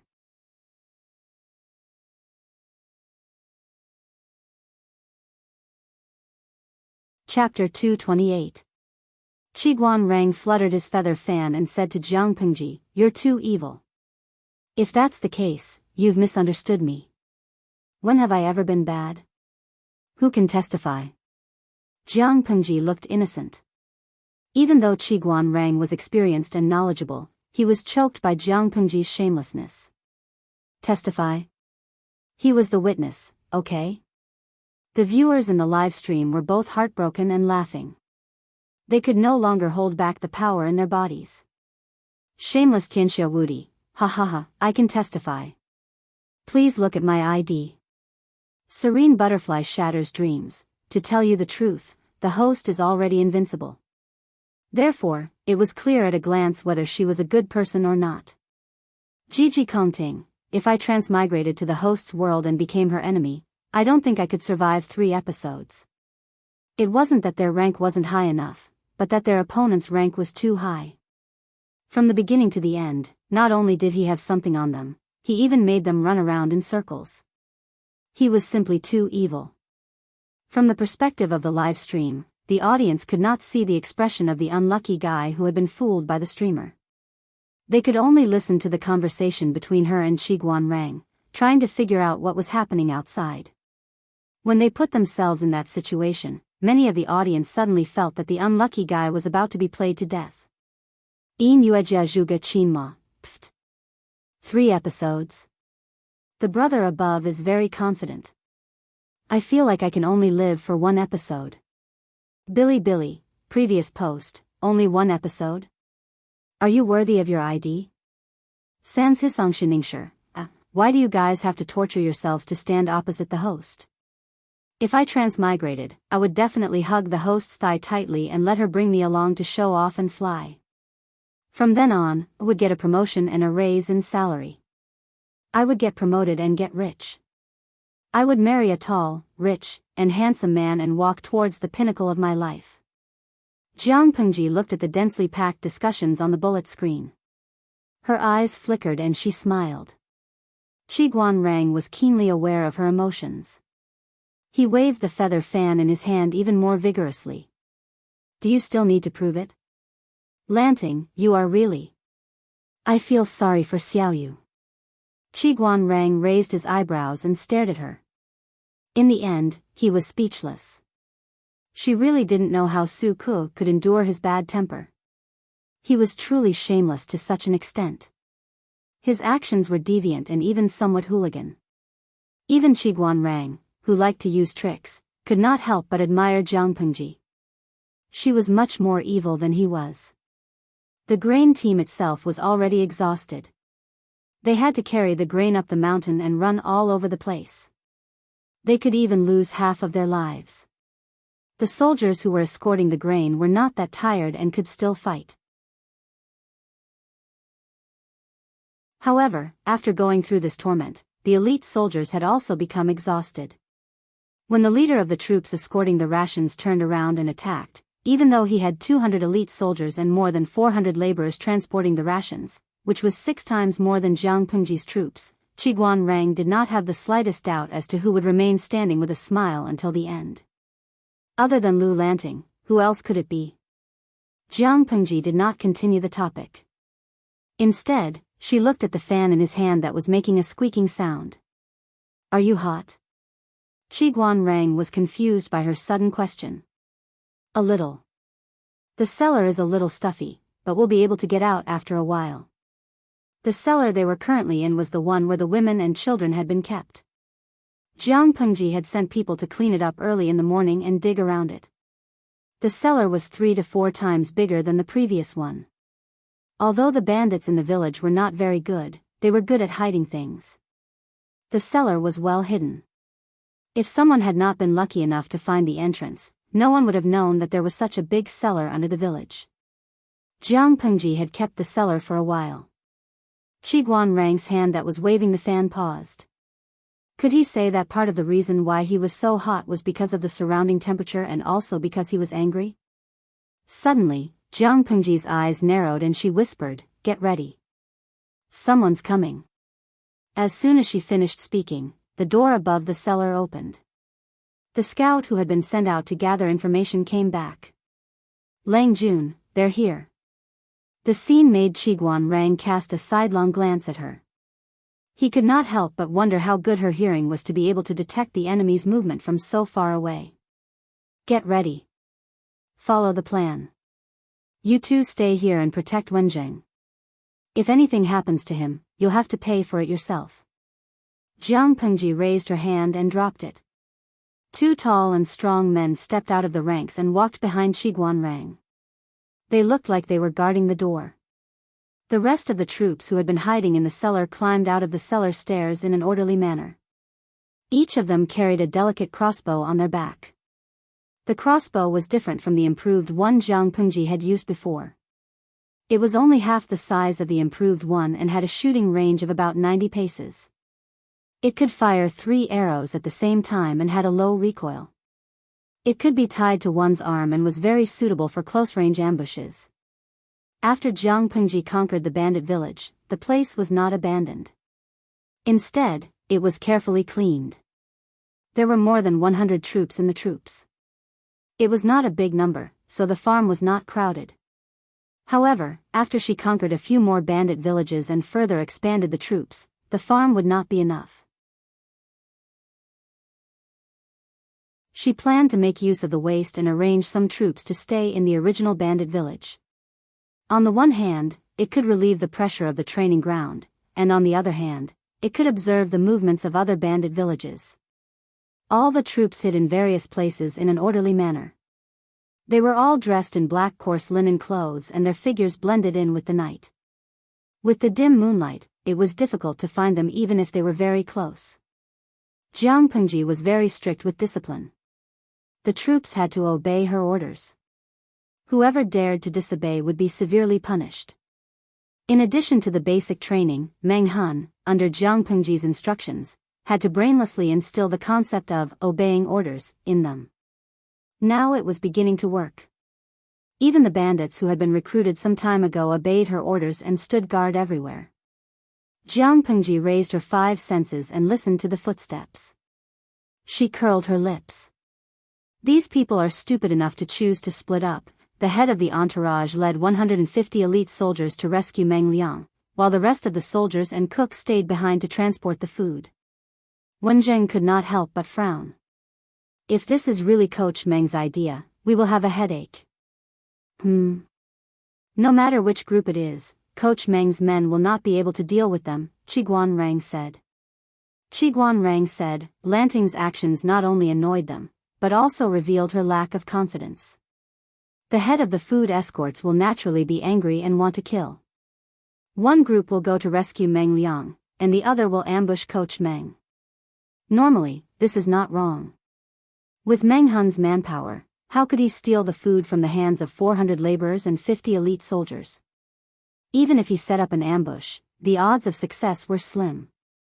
Once the head of the food escorts felt that it was a trap, he could turn around and attack Meng Hun from 2 sides. He could easily kill him.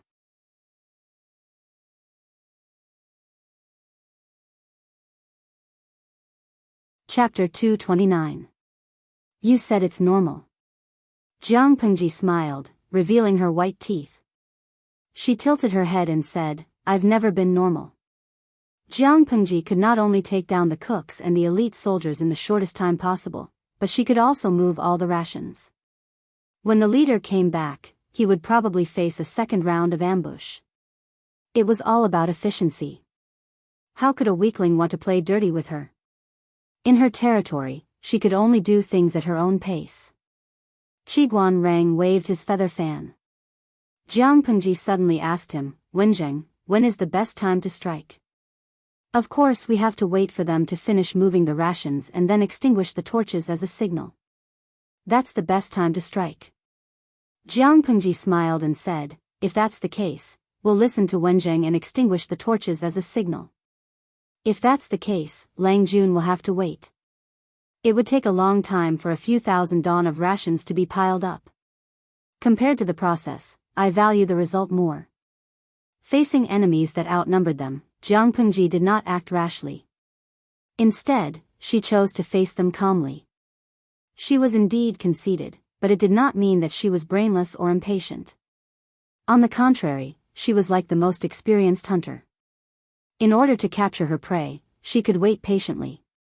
The viewers in the live stream were also watching quietly. Even though there was only the scene of the cooks moving the rations, the heavy and suffocating feeling of an approaching storm could be vaguely felt even through the screen and in another dimension. They could not help but feel nervous. At that moment, a viewer in the streaming room sent a bullet screen asking her, "In Yuajia Zhuga Qinma, does the streamer plan to recruit these people?" Give me a definite answer so I can be mentally prepared. What mentally prepared? The viewers in the streaming room all knew that Jianghu, the streamer, killed people without hesitation. It was not fake like in dramas where she spat blood or smeared ketchup. It was real. Blood splattered, brains splattered, and heads flew into the sky. The scene was so real that it was frightening. Some of the viewers who could not accept it would vomit after watching it. They would be traumatized by the streaming room from then on. Of course, many viewers who liked thrills would try their best to squeeze in. How could ordinary people in peacetime watch a scene of murder? Jiang Pengji's sharp eyes saw the bullet screen. She thought for a while and sent a message. Host V, kill. Alright, a lot of the audience could prepare to cover their eyes. Sir, what should we do now? After moving the food, the head cook secretly wiped his sweat and asked the soldier who was temporarily in charge of the elite troops while panting heavily. The soldier held a torch in his hand. He looked around but didn't find anything unusual. Everyone, pretend to retreat. Extinguish the torches along the way, then quietly hide in the houses and prepare for an ambush. The brightness of the torch was limited, and visibility was low at night. Everything outside of the light was still pitch black. They held the torches but didn't find any ambush, so it was obvious that the enemy should be observing them from a distance. As long as they pretended to retreat, put out the torches quickly, and quietly returned to the room of the bandit stockade to ambush, they would definitely be able to catch Meng Hun unprepared. Dreams were plentiful, but reality was harsh. When everyone obeyed the order and the torches were extinguished one by one, the viewers in the live streaming channel had wisely chosen to close their eyes. Buzz buzz buzz, the thin and dense sound of the bowstring was heard, and the arrows broke through the air. A chill suddenly rose in the soldier's heart. Just as he was wondering where this ominous feeling came from, miserable screams came from all around him. His heart suddenly sank. Just as he was about to shout out the word enemy attack, he suddenly felt a sharp pain as if his flesh was being dug into his arm. He subconsciously raised his other hand to touch it, and it turned out to be a slender arrow that pierced through his arm. They were ambushed. But hadn't they searched the surroundings before and found no trace of the enemy? At this moment, all kinds of thoughts filled his mind, but Jiang Pengji obviously didn't give him a chance to think more.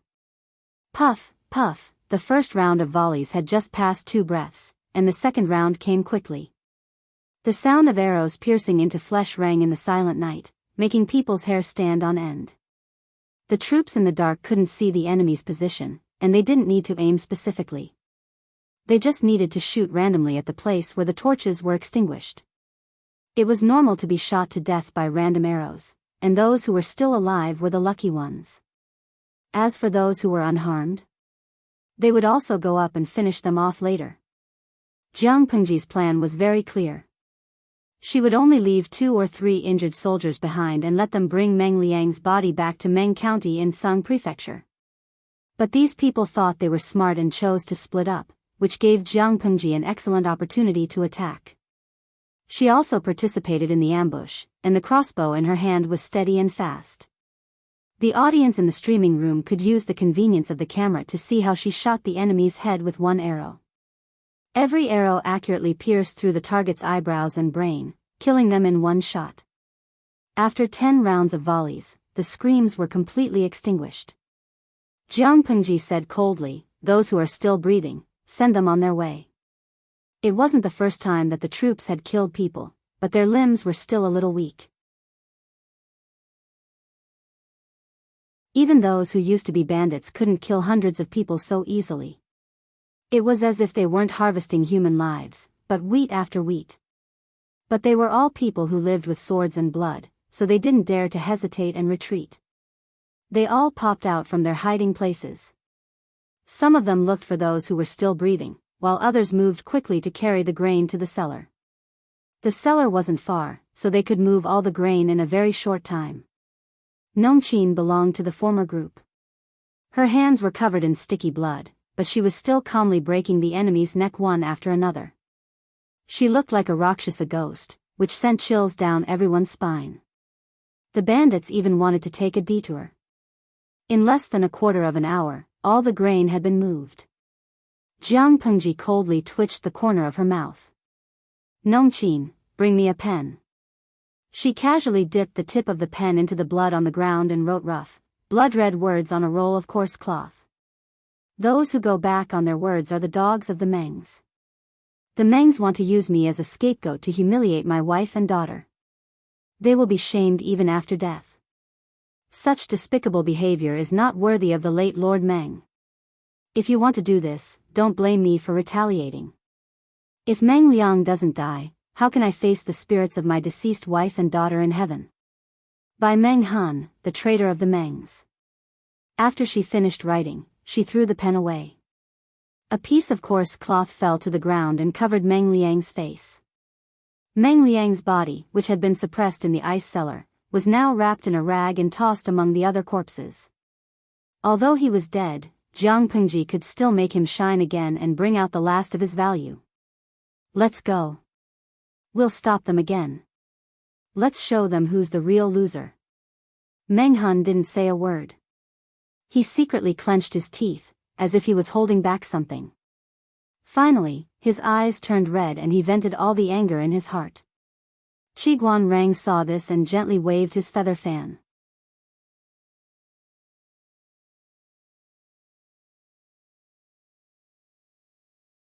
Chapter 230. Bang! He punched the tree trunk with one hand and held two pieces of cloth in the other. The head of the entourage was so angry that his liver was about to explode. Meng Han, you've gone too far. He clenched his teeth in anger. He thought he could catch Meng Han, but Meng Han was still toying with him. Meng Han only gave them directions to walk around in circles. It was like a monkey's show. If I catch you, I'll tear you to pieces. The old hunter who was leading the way was trembling in fear. His back was covered in sweat and he shivered in the cold night wind. Sir, are we still going?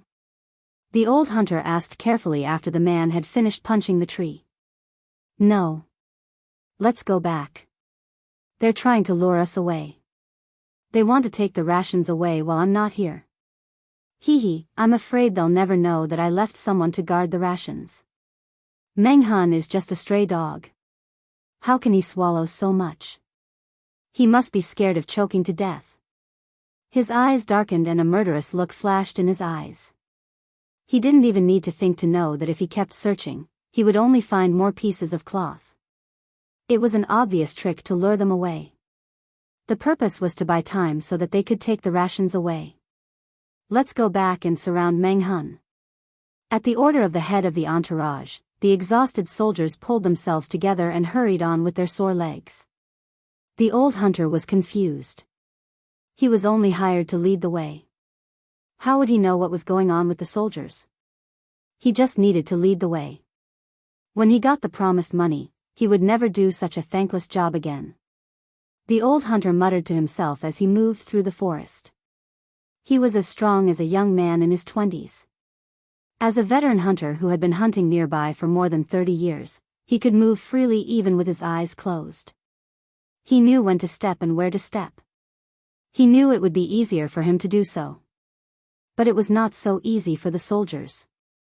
The route Jiang Pengji chose seemed to be smooth and without any traps, but it was full of hidden traps.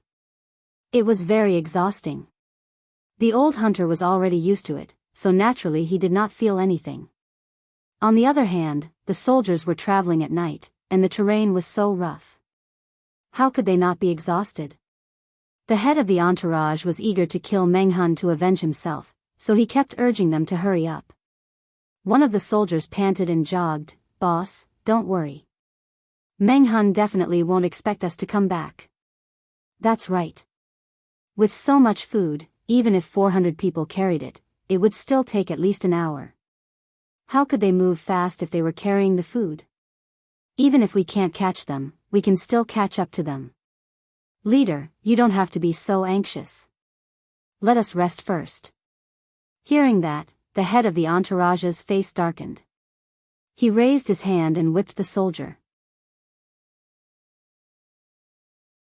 The man let out a blood-curdling scream as a long line of blood ran diagonally from one side of his forehead to the other side of his chin. He missed his footing and fell to the ground, rolling down the slope. There was a dull thud from below, and in an instant, there was no more sound. The head of the entourage showed no mercy at all. Instead, he said in a sinister tone, "Speed is the most important thing in war.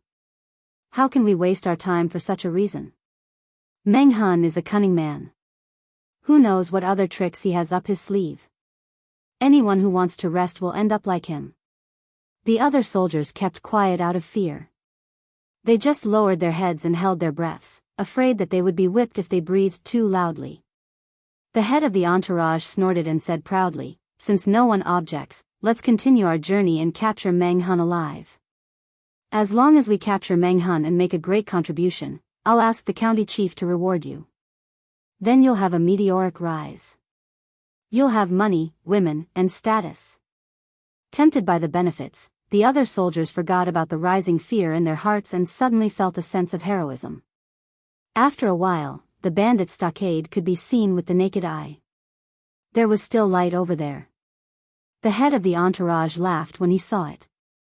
Pointing at the fire in the stockade, he said, "Meng Hun is such an idiot. He's trying to lure us away and buy time.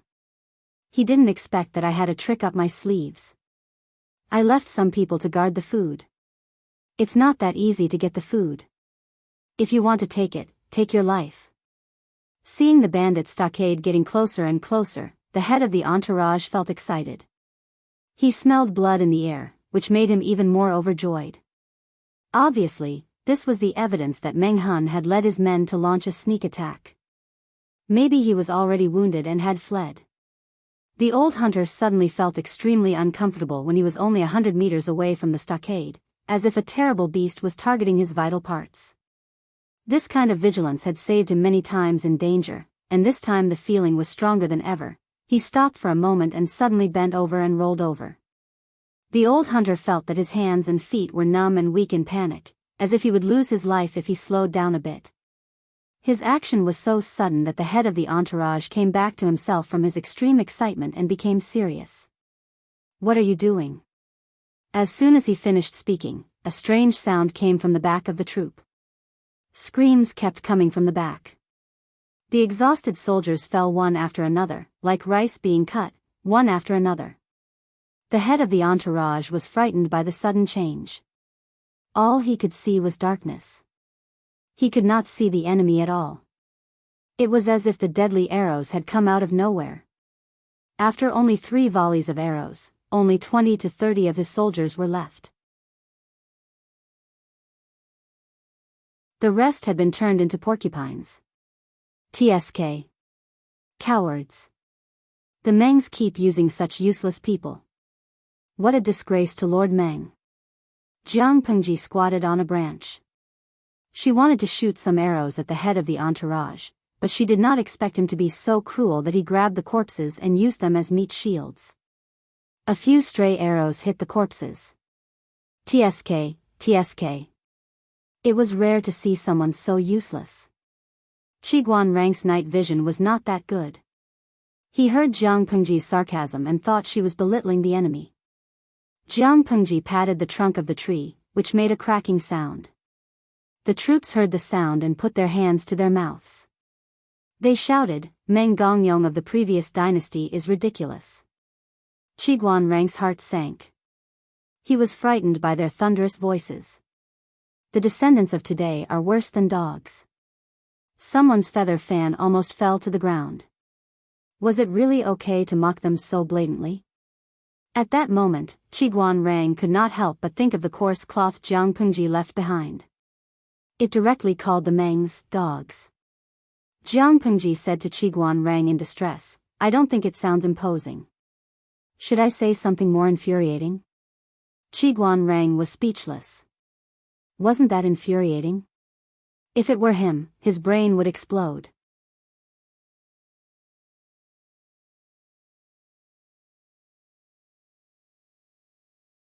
Chapter 231. 232, Spitting Blood, 1. The big streaming room was full of talented people. For the first time, Jianghu felt that the audience in the streaming room was not completely useless. At least they were good at swearing. Qiguan Rang was dumbfounded. He had never thought that the elegant aristocratic son of the aristocratic family would actually swear. Even though, he felt good when he heard it. He had never thought that Lu Shi would be such a Langjun. Qiguan Rang felt that he had opened the door to a whole new world. His troops shouted the same sentence in unison. Their voices echoed all over the mountain. The head of the entourage felt a sharp pain in his heart when he heard it. He almost choked on his breath. He looked at the dead bodies lying on the ground. His vision darkened.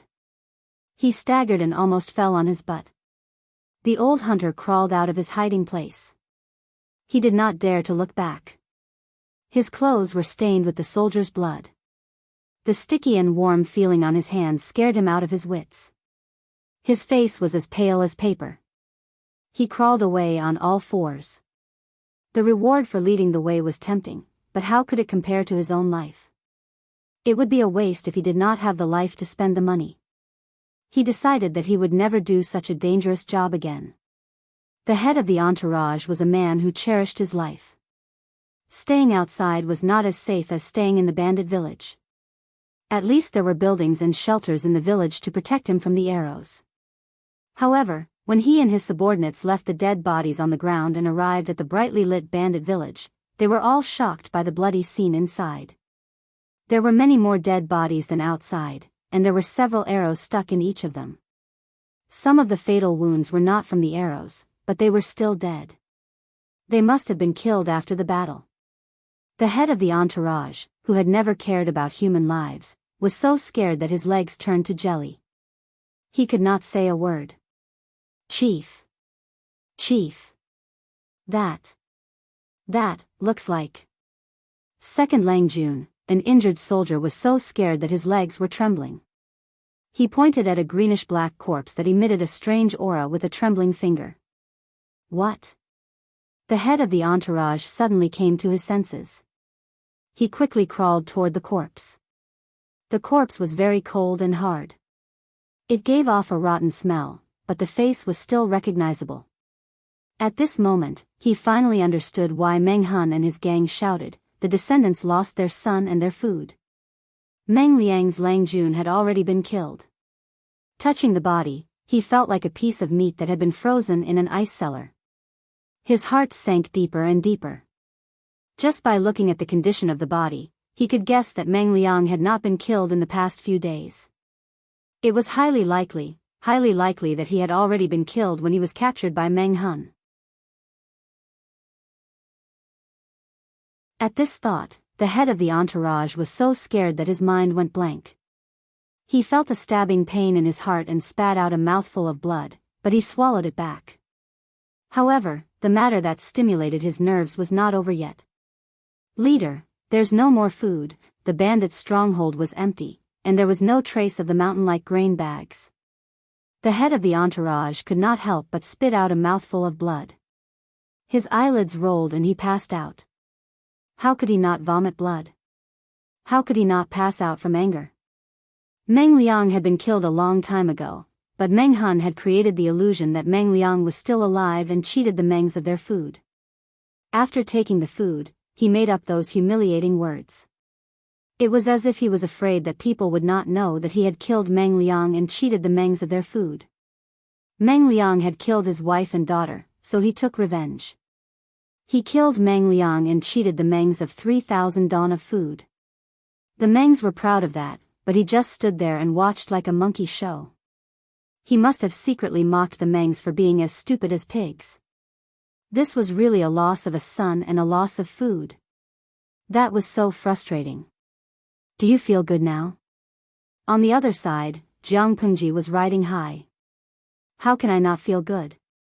Meng Hun was so excited that his hands were shaking. He knelt on the ground and his strong body yielded to her. "From now on, my life belongs to you, Langjun. You've given me a new life. You're like a second parent to me. In this life, I'm only willing to be at your beck and call. Even if you want my life, I'll do it without hesitation." Jiang Pengji stopped smiling and did not help him up. Instead, she said something meaningful. Remember your vow. Remember your vow today. No matter what happens, I hope your loyalty will not change. Although it was convenient to be a man, Jiang Pengji did not want to keep it a secret. One day, she would openly tell the world that Lu Shi was a proper woman, and not a legitimate child of the Lu family. People treated men and women differently. Men might be praised for doing the same thing, but women would be criticized for doing it. Jiang Pengji was very curious. If Meng Hun knew she was a woman, would he still be loyal to her? Meng Hun said firmly, "If I break my vow, I'll be struck by lightning. Get up. It's cold on the ground." Jiang Pengji smiled and helped Meng Hun up. "Yes, it feels good. But have you thought about what to do after that?" Qiguan Rang, who was watching from the side, poured cold water on Meng Hun. "Since I dared to do this, I've already thought of a way out. I'll only leave some people in the farm and the rest will pretend to be bandits. They'll clean up the bandits and recruit useful bandits to expand the size of the troop." Jiang Pengji said calmly, "There are many bandits in the mountains in Hejin County. Even the government can't do anything about them. With this disguise, it'll be much easier to hide. The Mengs may send troops to retaliate." Qiguan Rang suddenly stopped. All the crimes were on Meng Hun's head. Even if the Mengs wanted to retaliate, they would dig deep to find Meng Hun, not the bandits in Hejin County. Meng Hun was not so kind as to go all the way to Hejin County to suppress bandits and increase the achievements of the Hejin County chief. TSK, so be it. No fool would stay in the same place after stirring up trouble.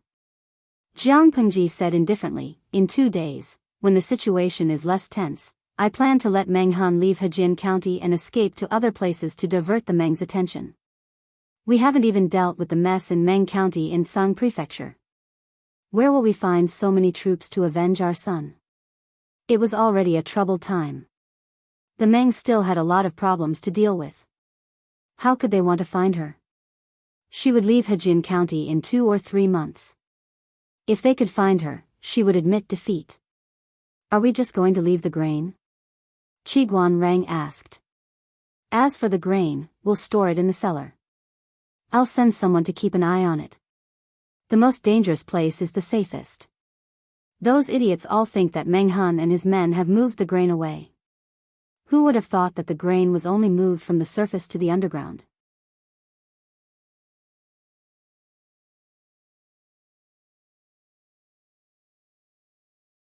Chapter 232. Something bad happened.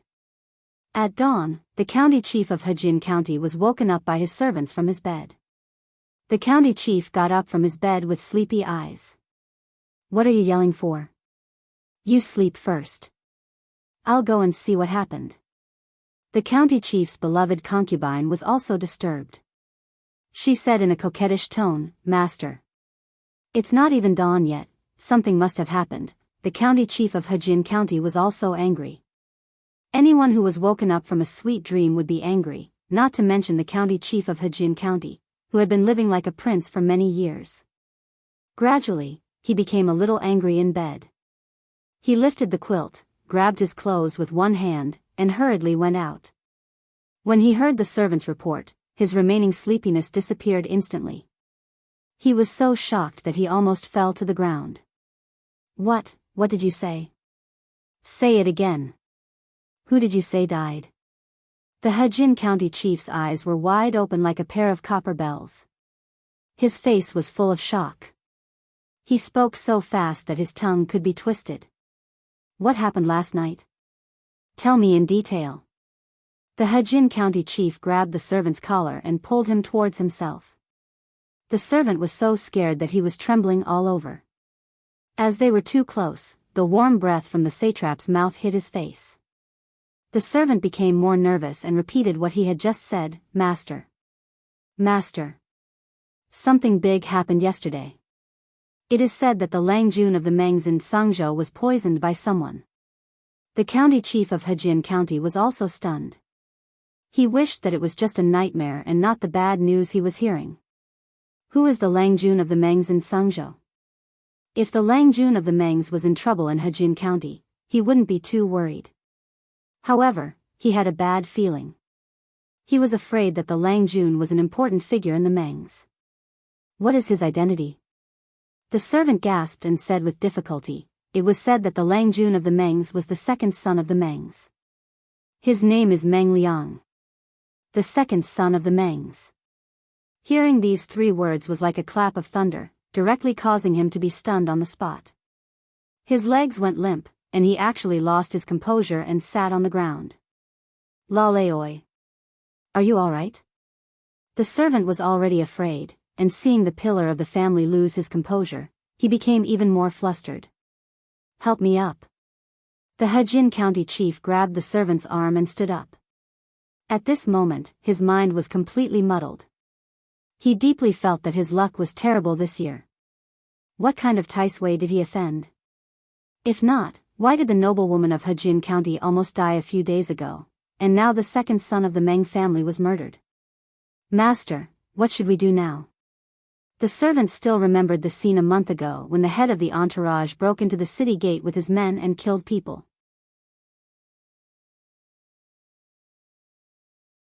He didn't take the Hejin County chief seriously because he had a strong backer. If the Mengs want to make a fuss about it, I'm afraid, even though Meng Liang wasn't killed by the Hejin County chief, it was still someone who got into trouble in his territory. It was highly possible that the Meng family would implicate him in a fit of anger. The county chief of Hejin County was pulled back to reality by Meng Qi's words. He pulled himself together and pretended to be calm. What are you afraid of? I'm a righteous man. The disciple of the Meng family came to Hejin County without receiving any news.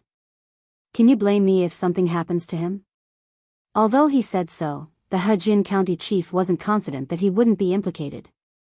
In a panic, he just wanted to find someone to give him some advice. Suddenly, he thought of Lu Shi. He slapped his thigh and said loudly, "Prepare the carriage. We're going to the Lu mansion." The servant nodded and said, "I'm going to prepare it now." But he didn't take 2 steps before he turned back. "Master, please forgive me. I almost forgot something else." The Hejin County chief asked impatiently, "What else is there?" "Say it in one breath. Don't waste time." The servant answered, "Yesterday, the guards at the city gate reported that there was a suspicious grain team." The Hejin County chief asked, "Are you saying that the grain team is the thief who killed Meng Liang?" "No. An old hunter came to the yamen this morning and got a shocking news. The grain that the grain team was escorting was prepared by the Mengs to exchange for Meng Liang with the thief. But the thief was vicious.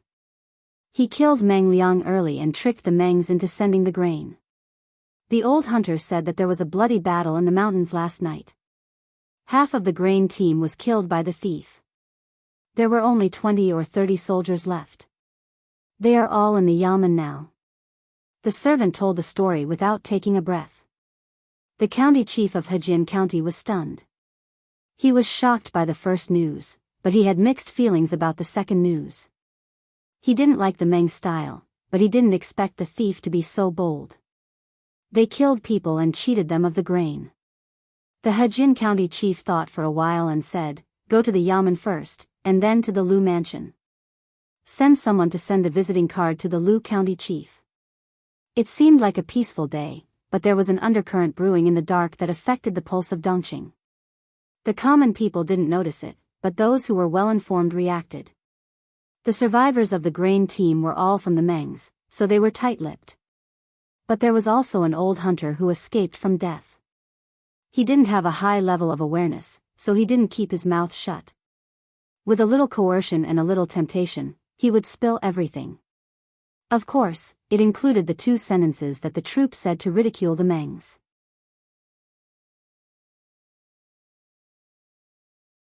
It was ridiculous that Meng Gongyong of the previous dynasty said that his descendants were worse than dogs. And the second sentence, which was even more infuriating, said that Meng Gongyong killed the enemy and brought peace to the world, but his descendants lost their children and grain. Even a blind man could tell that the culprit who kidnapped and murdered Meng Liang was trying to humiliate the Mengs. Because of the fear of the Mengs, people didn't dare to say it out loud. But they despised the thief in their hearts. They were one of the 4 noble families of Dongqing, but now they were being ridiculed by the thief. Thinking about how brave Meng Gongyong was in the past, it was sad that his descendants had come to this. For a while, the 2 sentences spread among the people as if they had wings. No matter what era the people were in, they were always interested in gossip. Their love for fun had never changed. Before the Hejian County chief came to visit, Lu Shi had heard several versions of the story. He was speechless. He knew who did it and he was mentally prepared. But when he heard the news, he was still touched. Give me some advice. If even you can't do anything, the arrogant Mengs won't let me go. The Hejian County chief was so anxious that his mouth was bubbling. Lu Shi smiled and shook his head. He elegantly poured a cup of tea for the Hejian County chief and said slowly.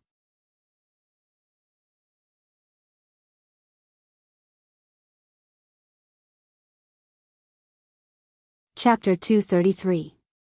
The Hejian County chief thought it made sense. 2, but he was only a county chief in name only.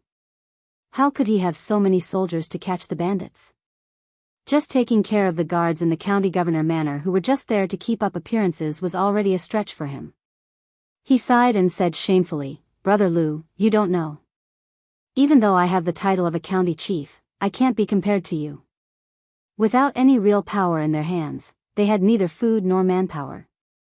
How could they eliminate the bandits around them? How can I let the people live and work in peace?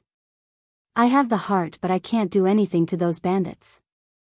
If there were people with food, why would they let the bandits grow and disturb the people?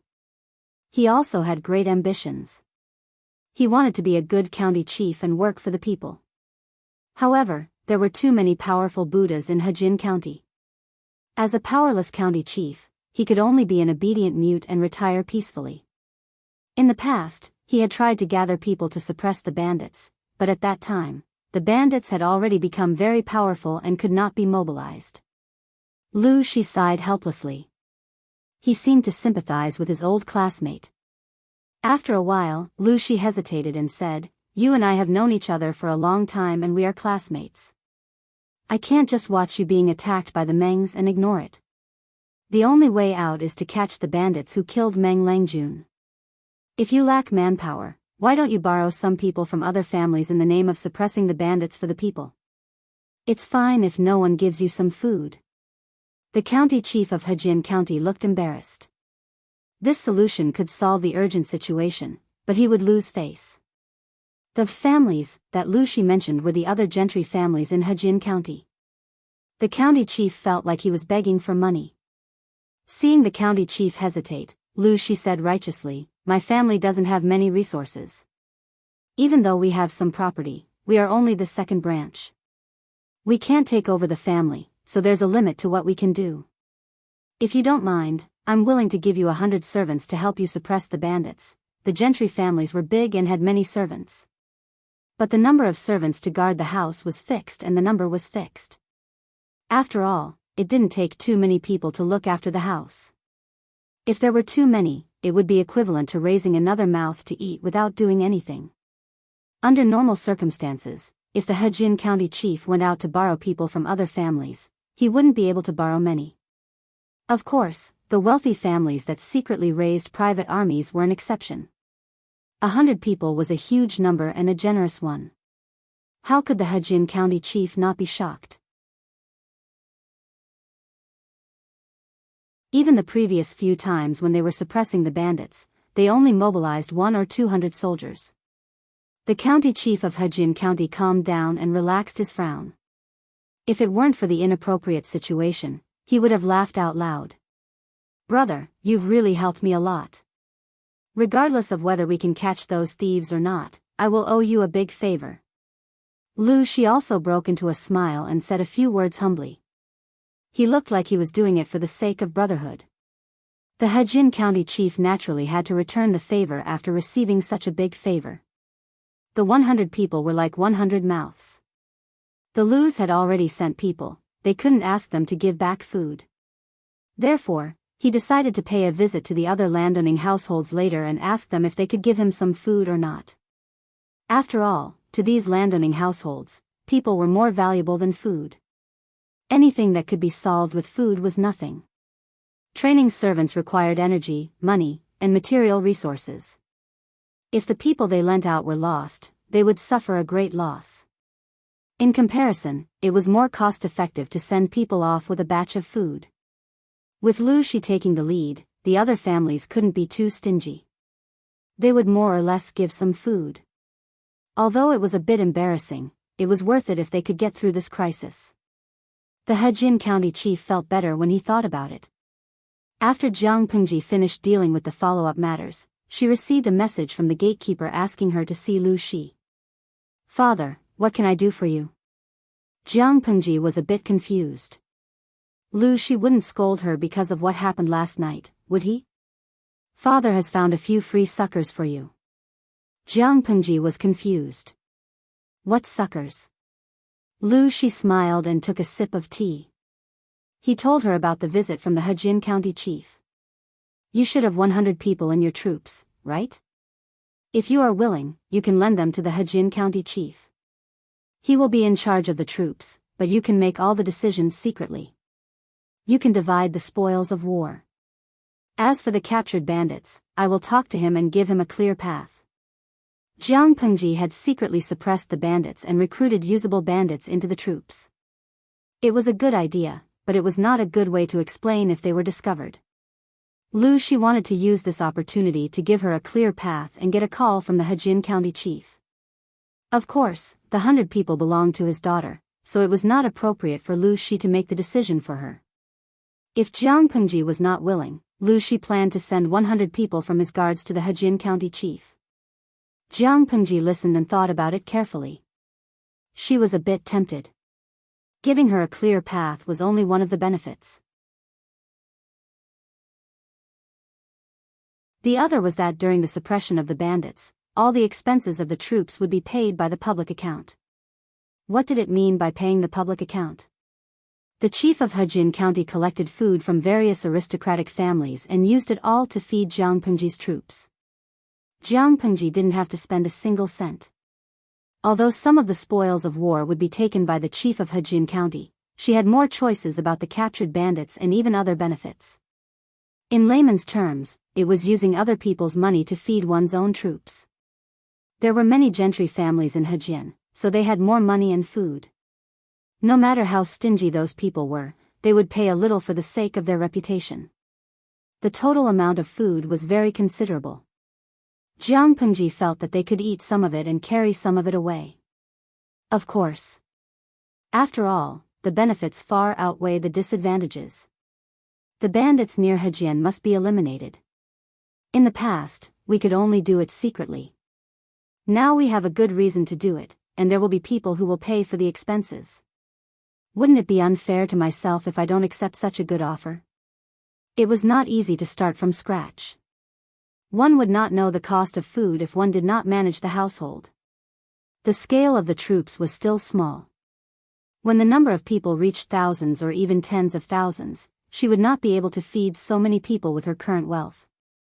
Therefore, it was very important to increase income and reduce expenditure. Lu Shi's move helped her solve a problem and saved her a lot of expenses.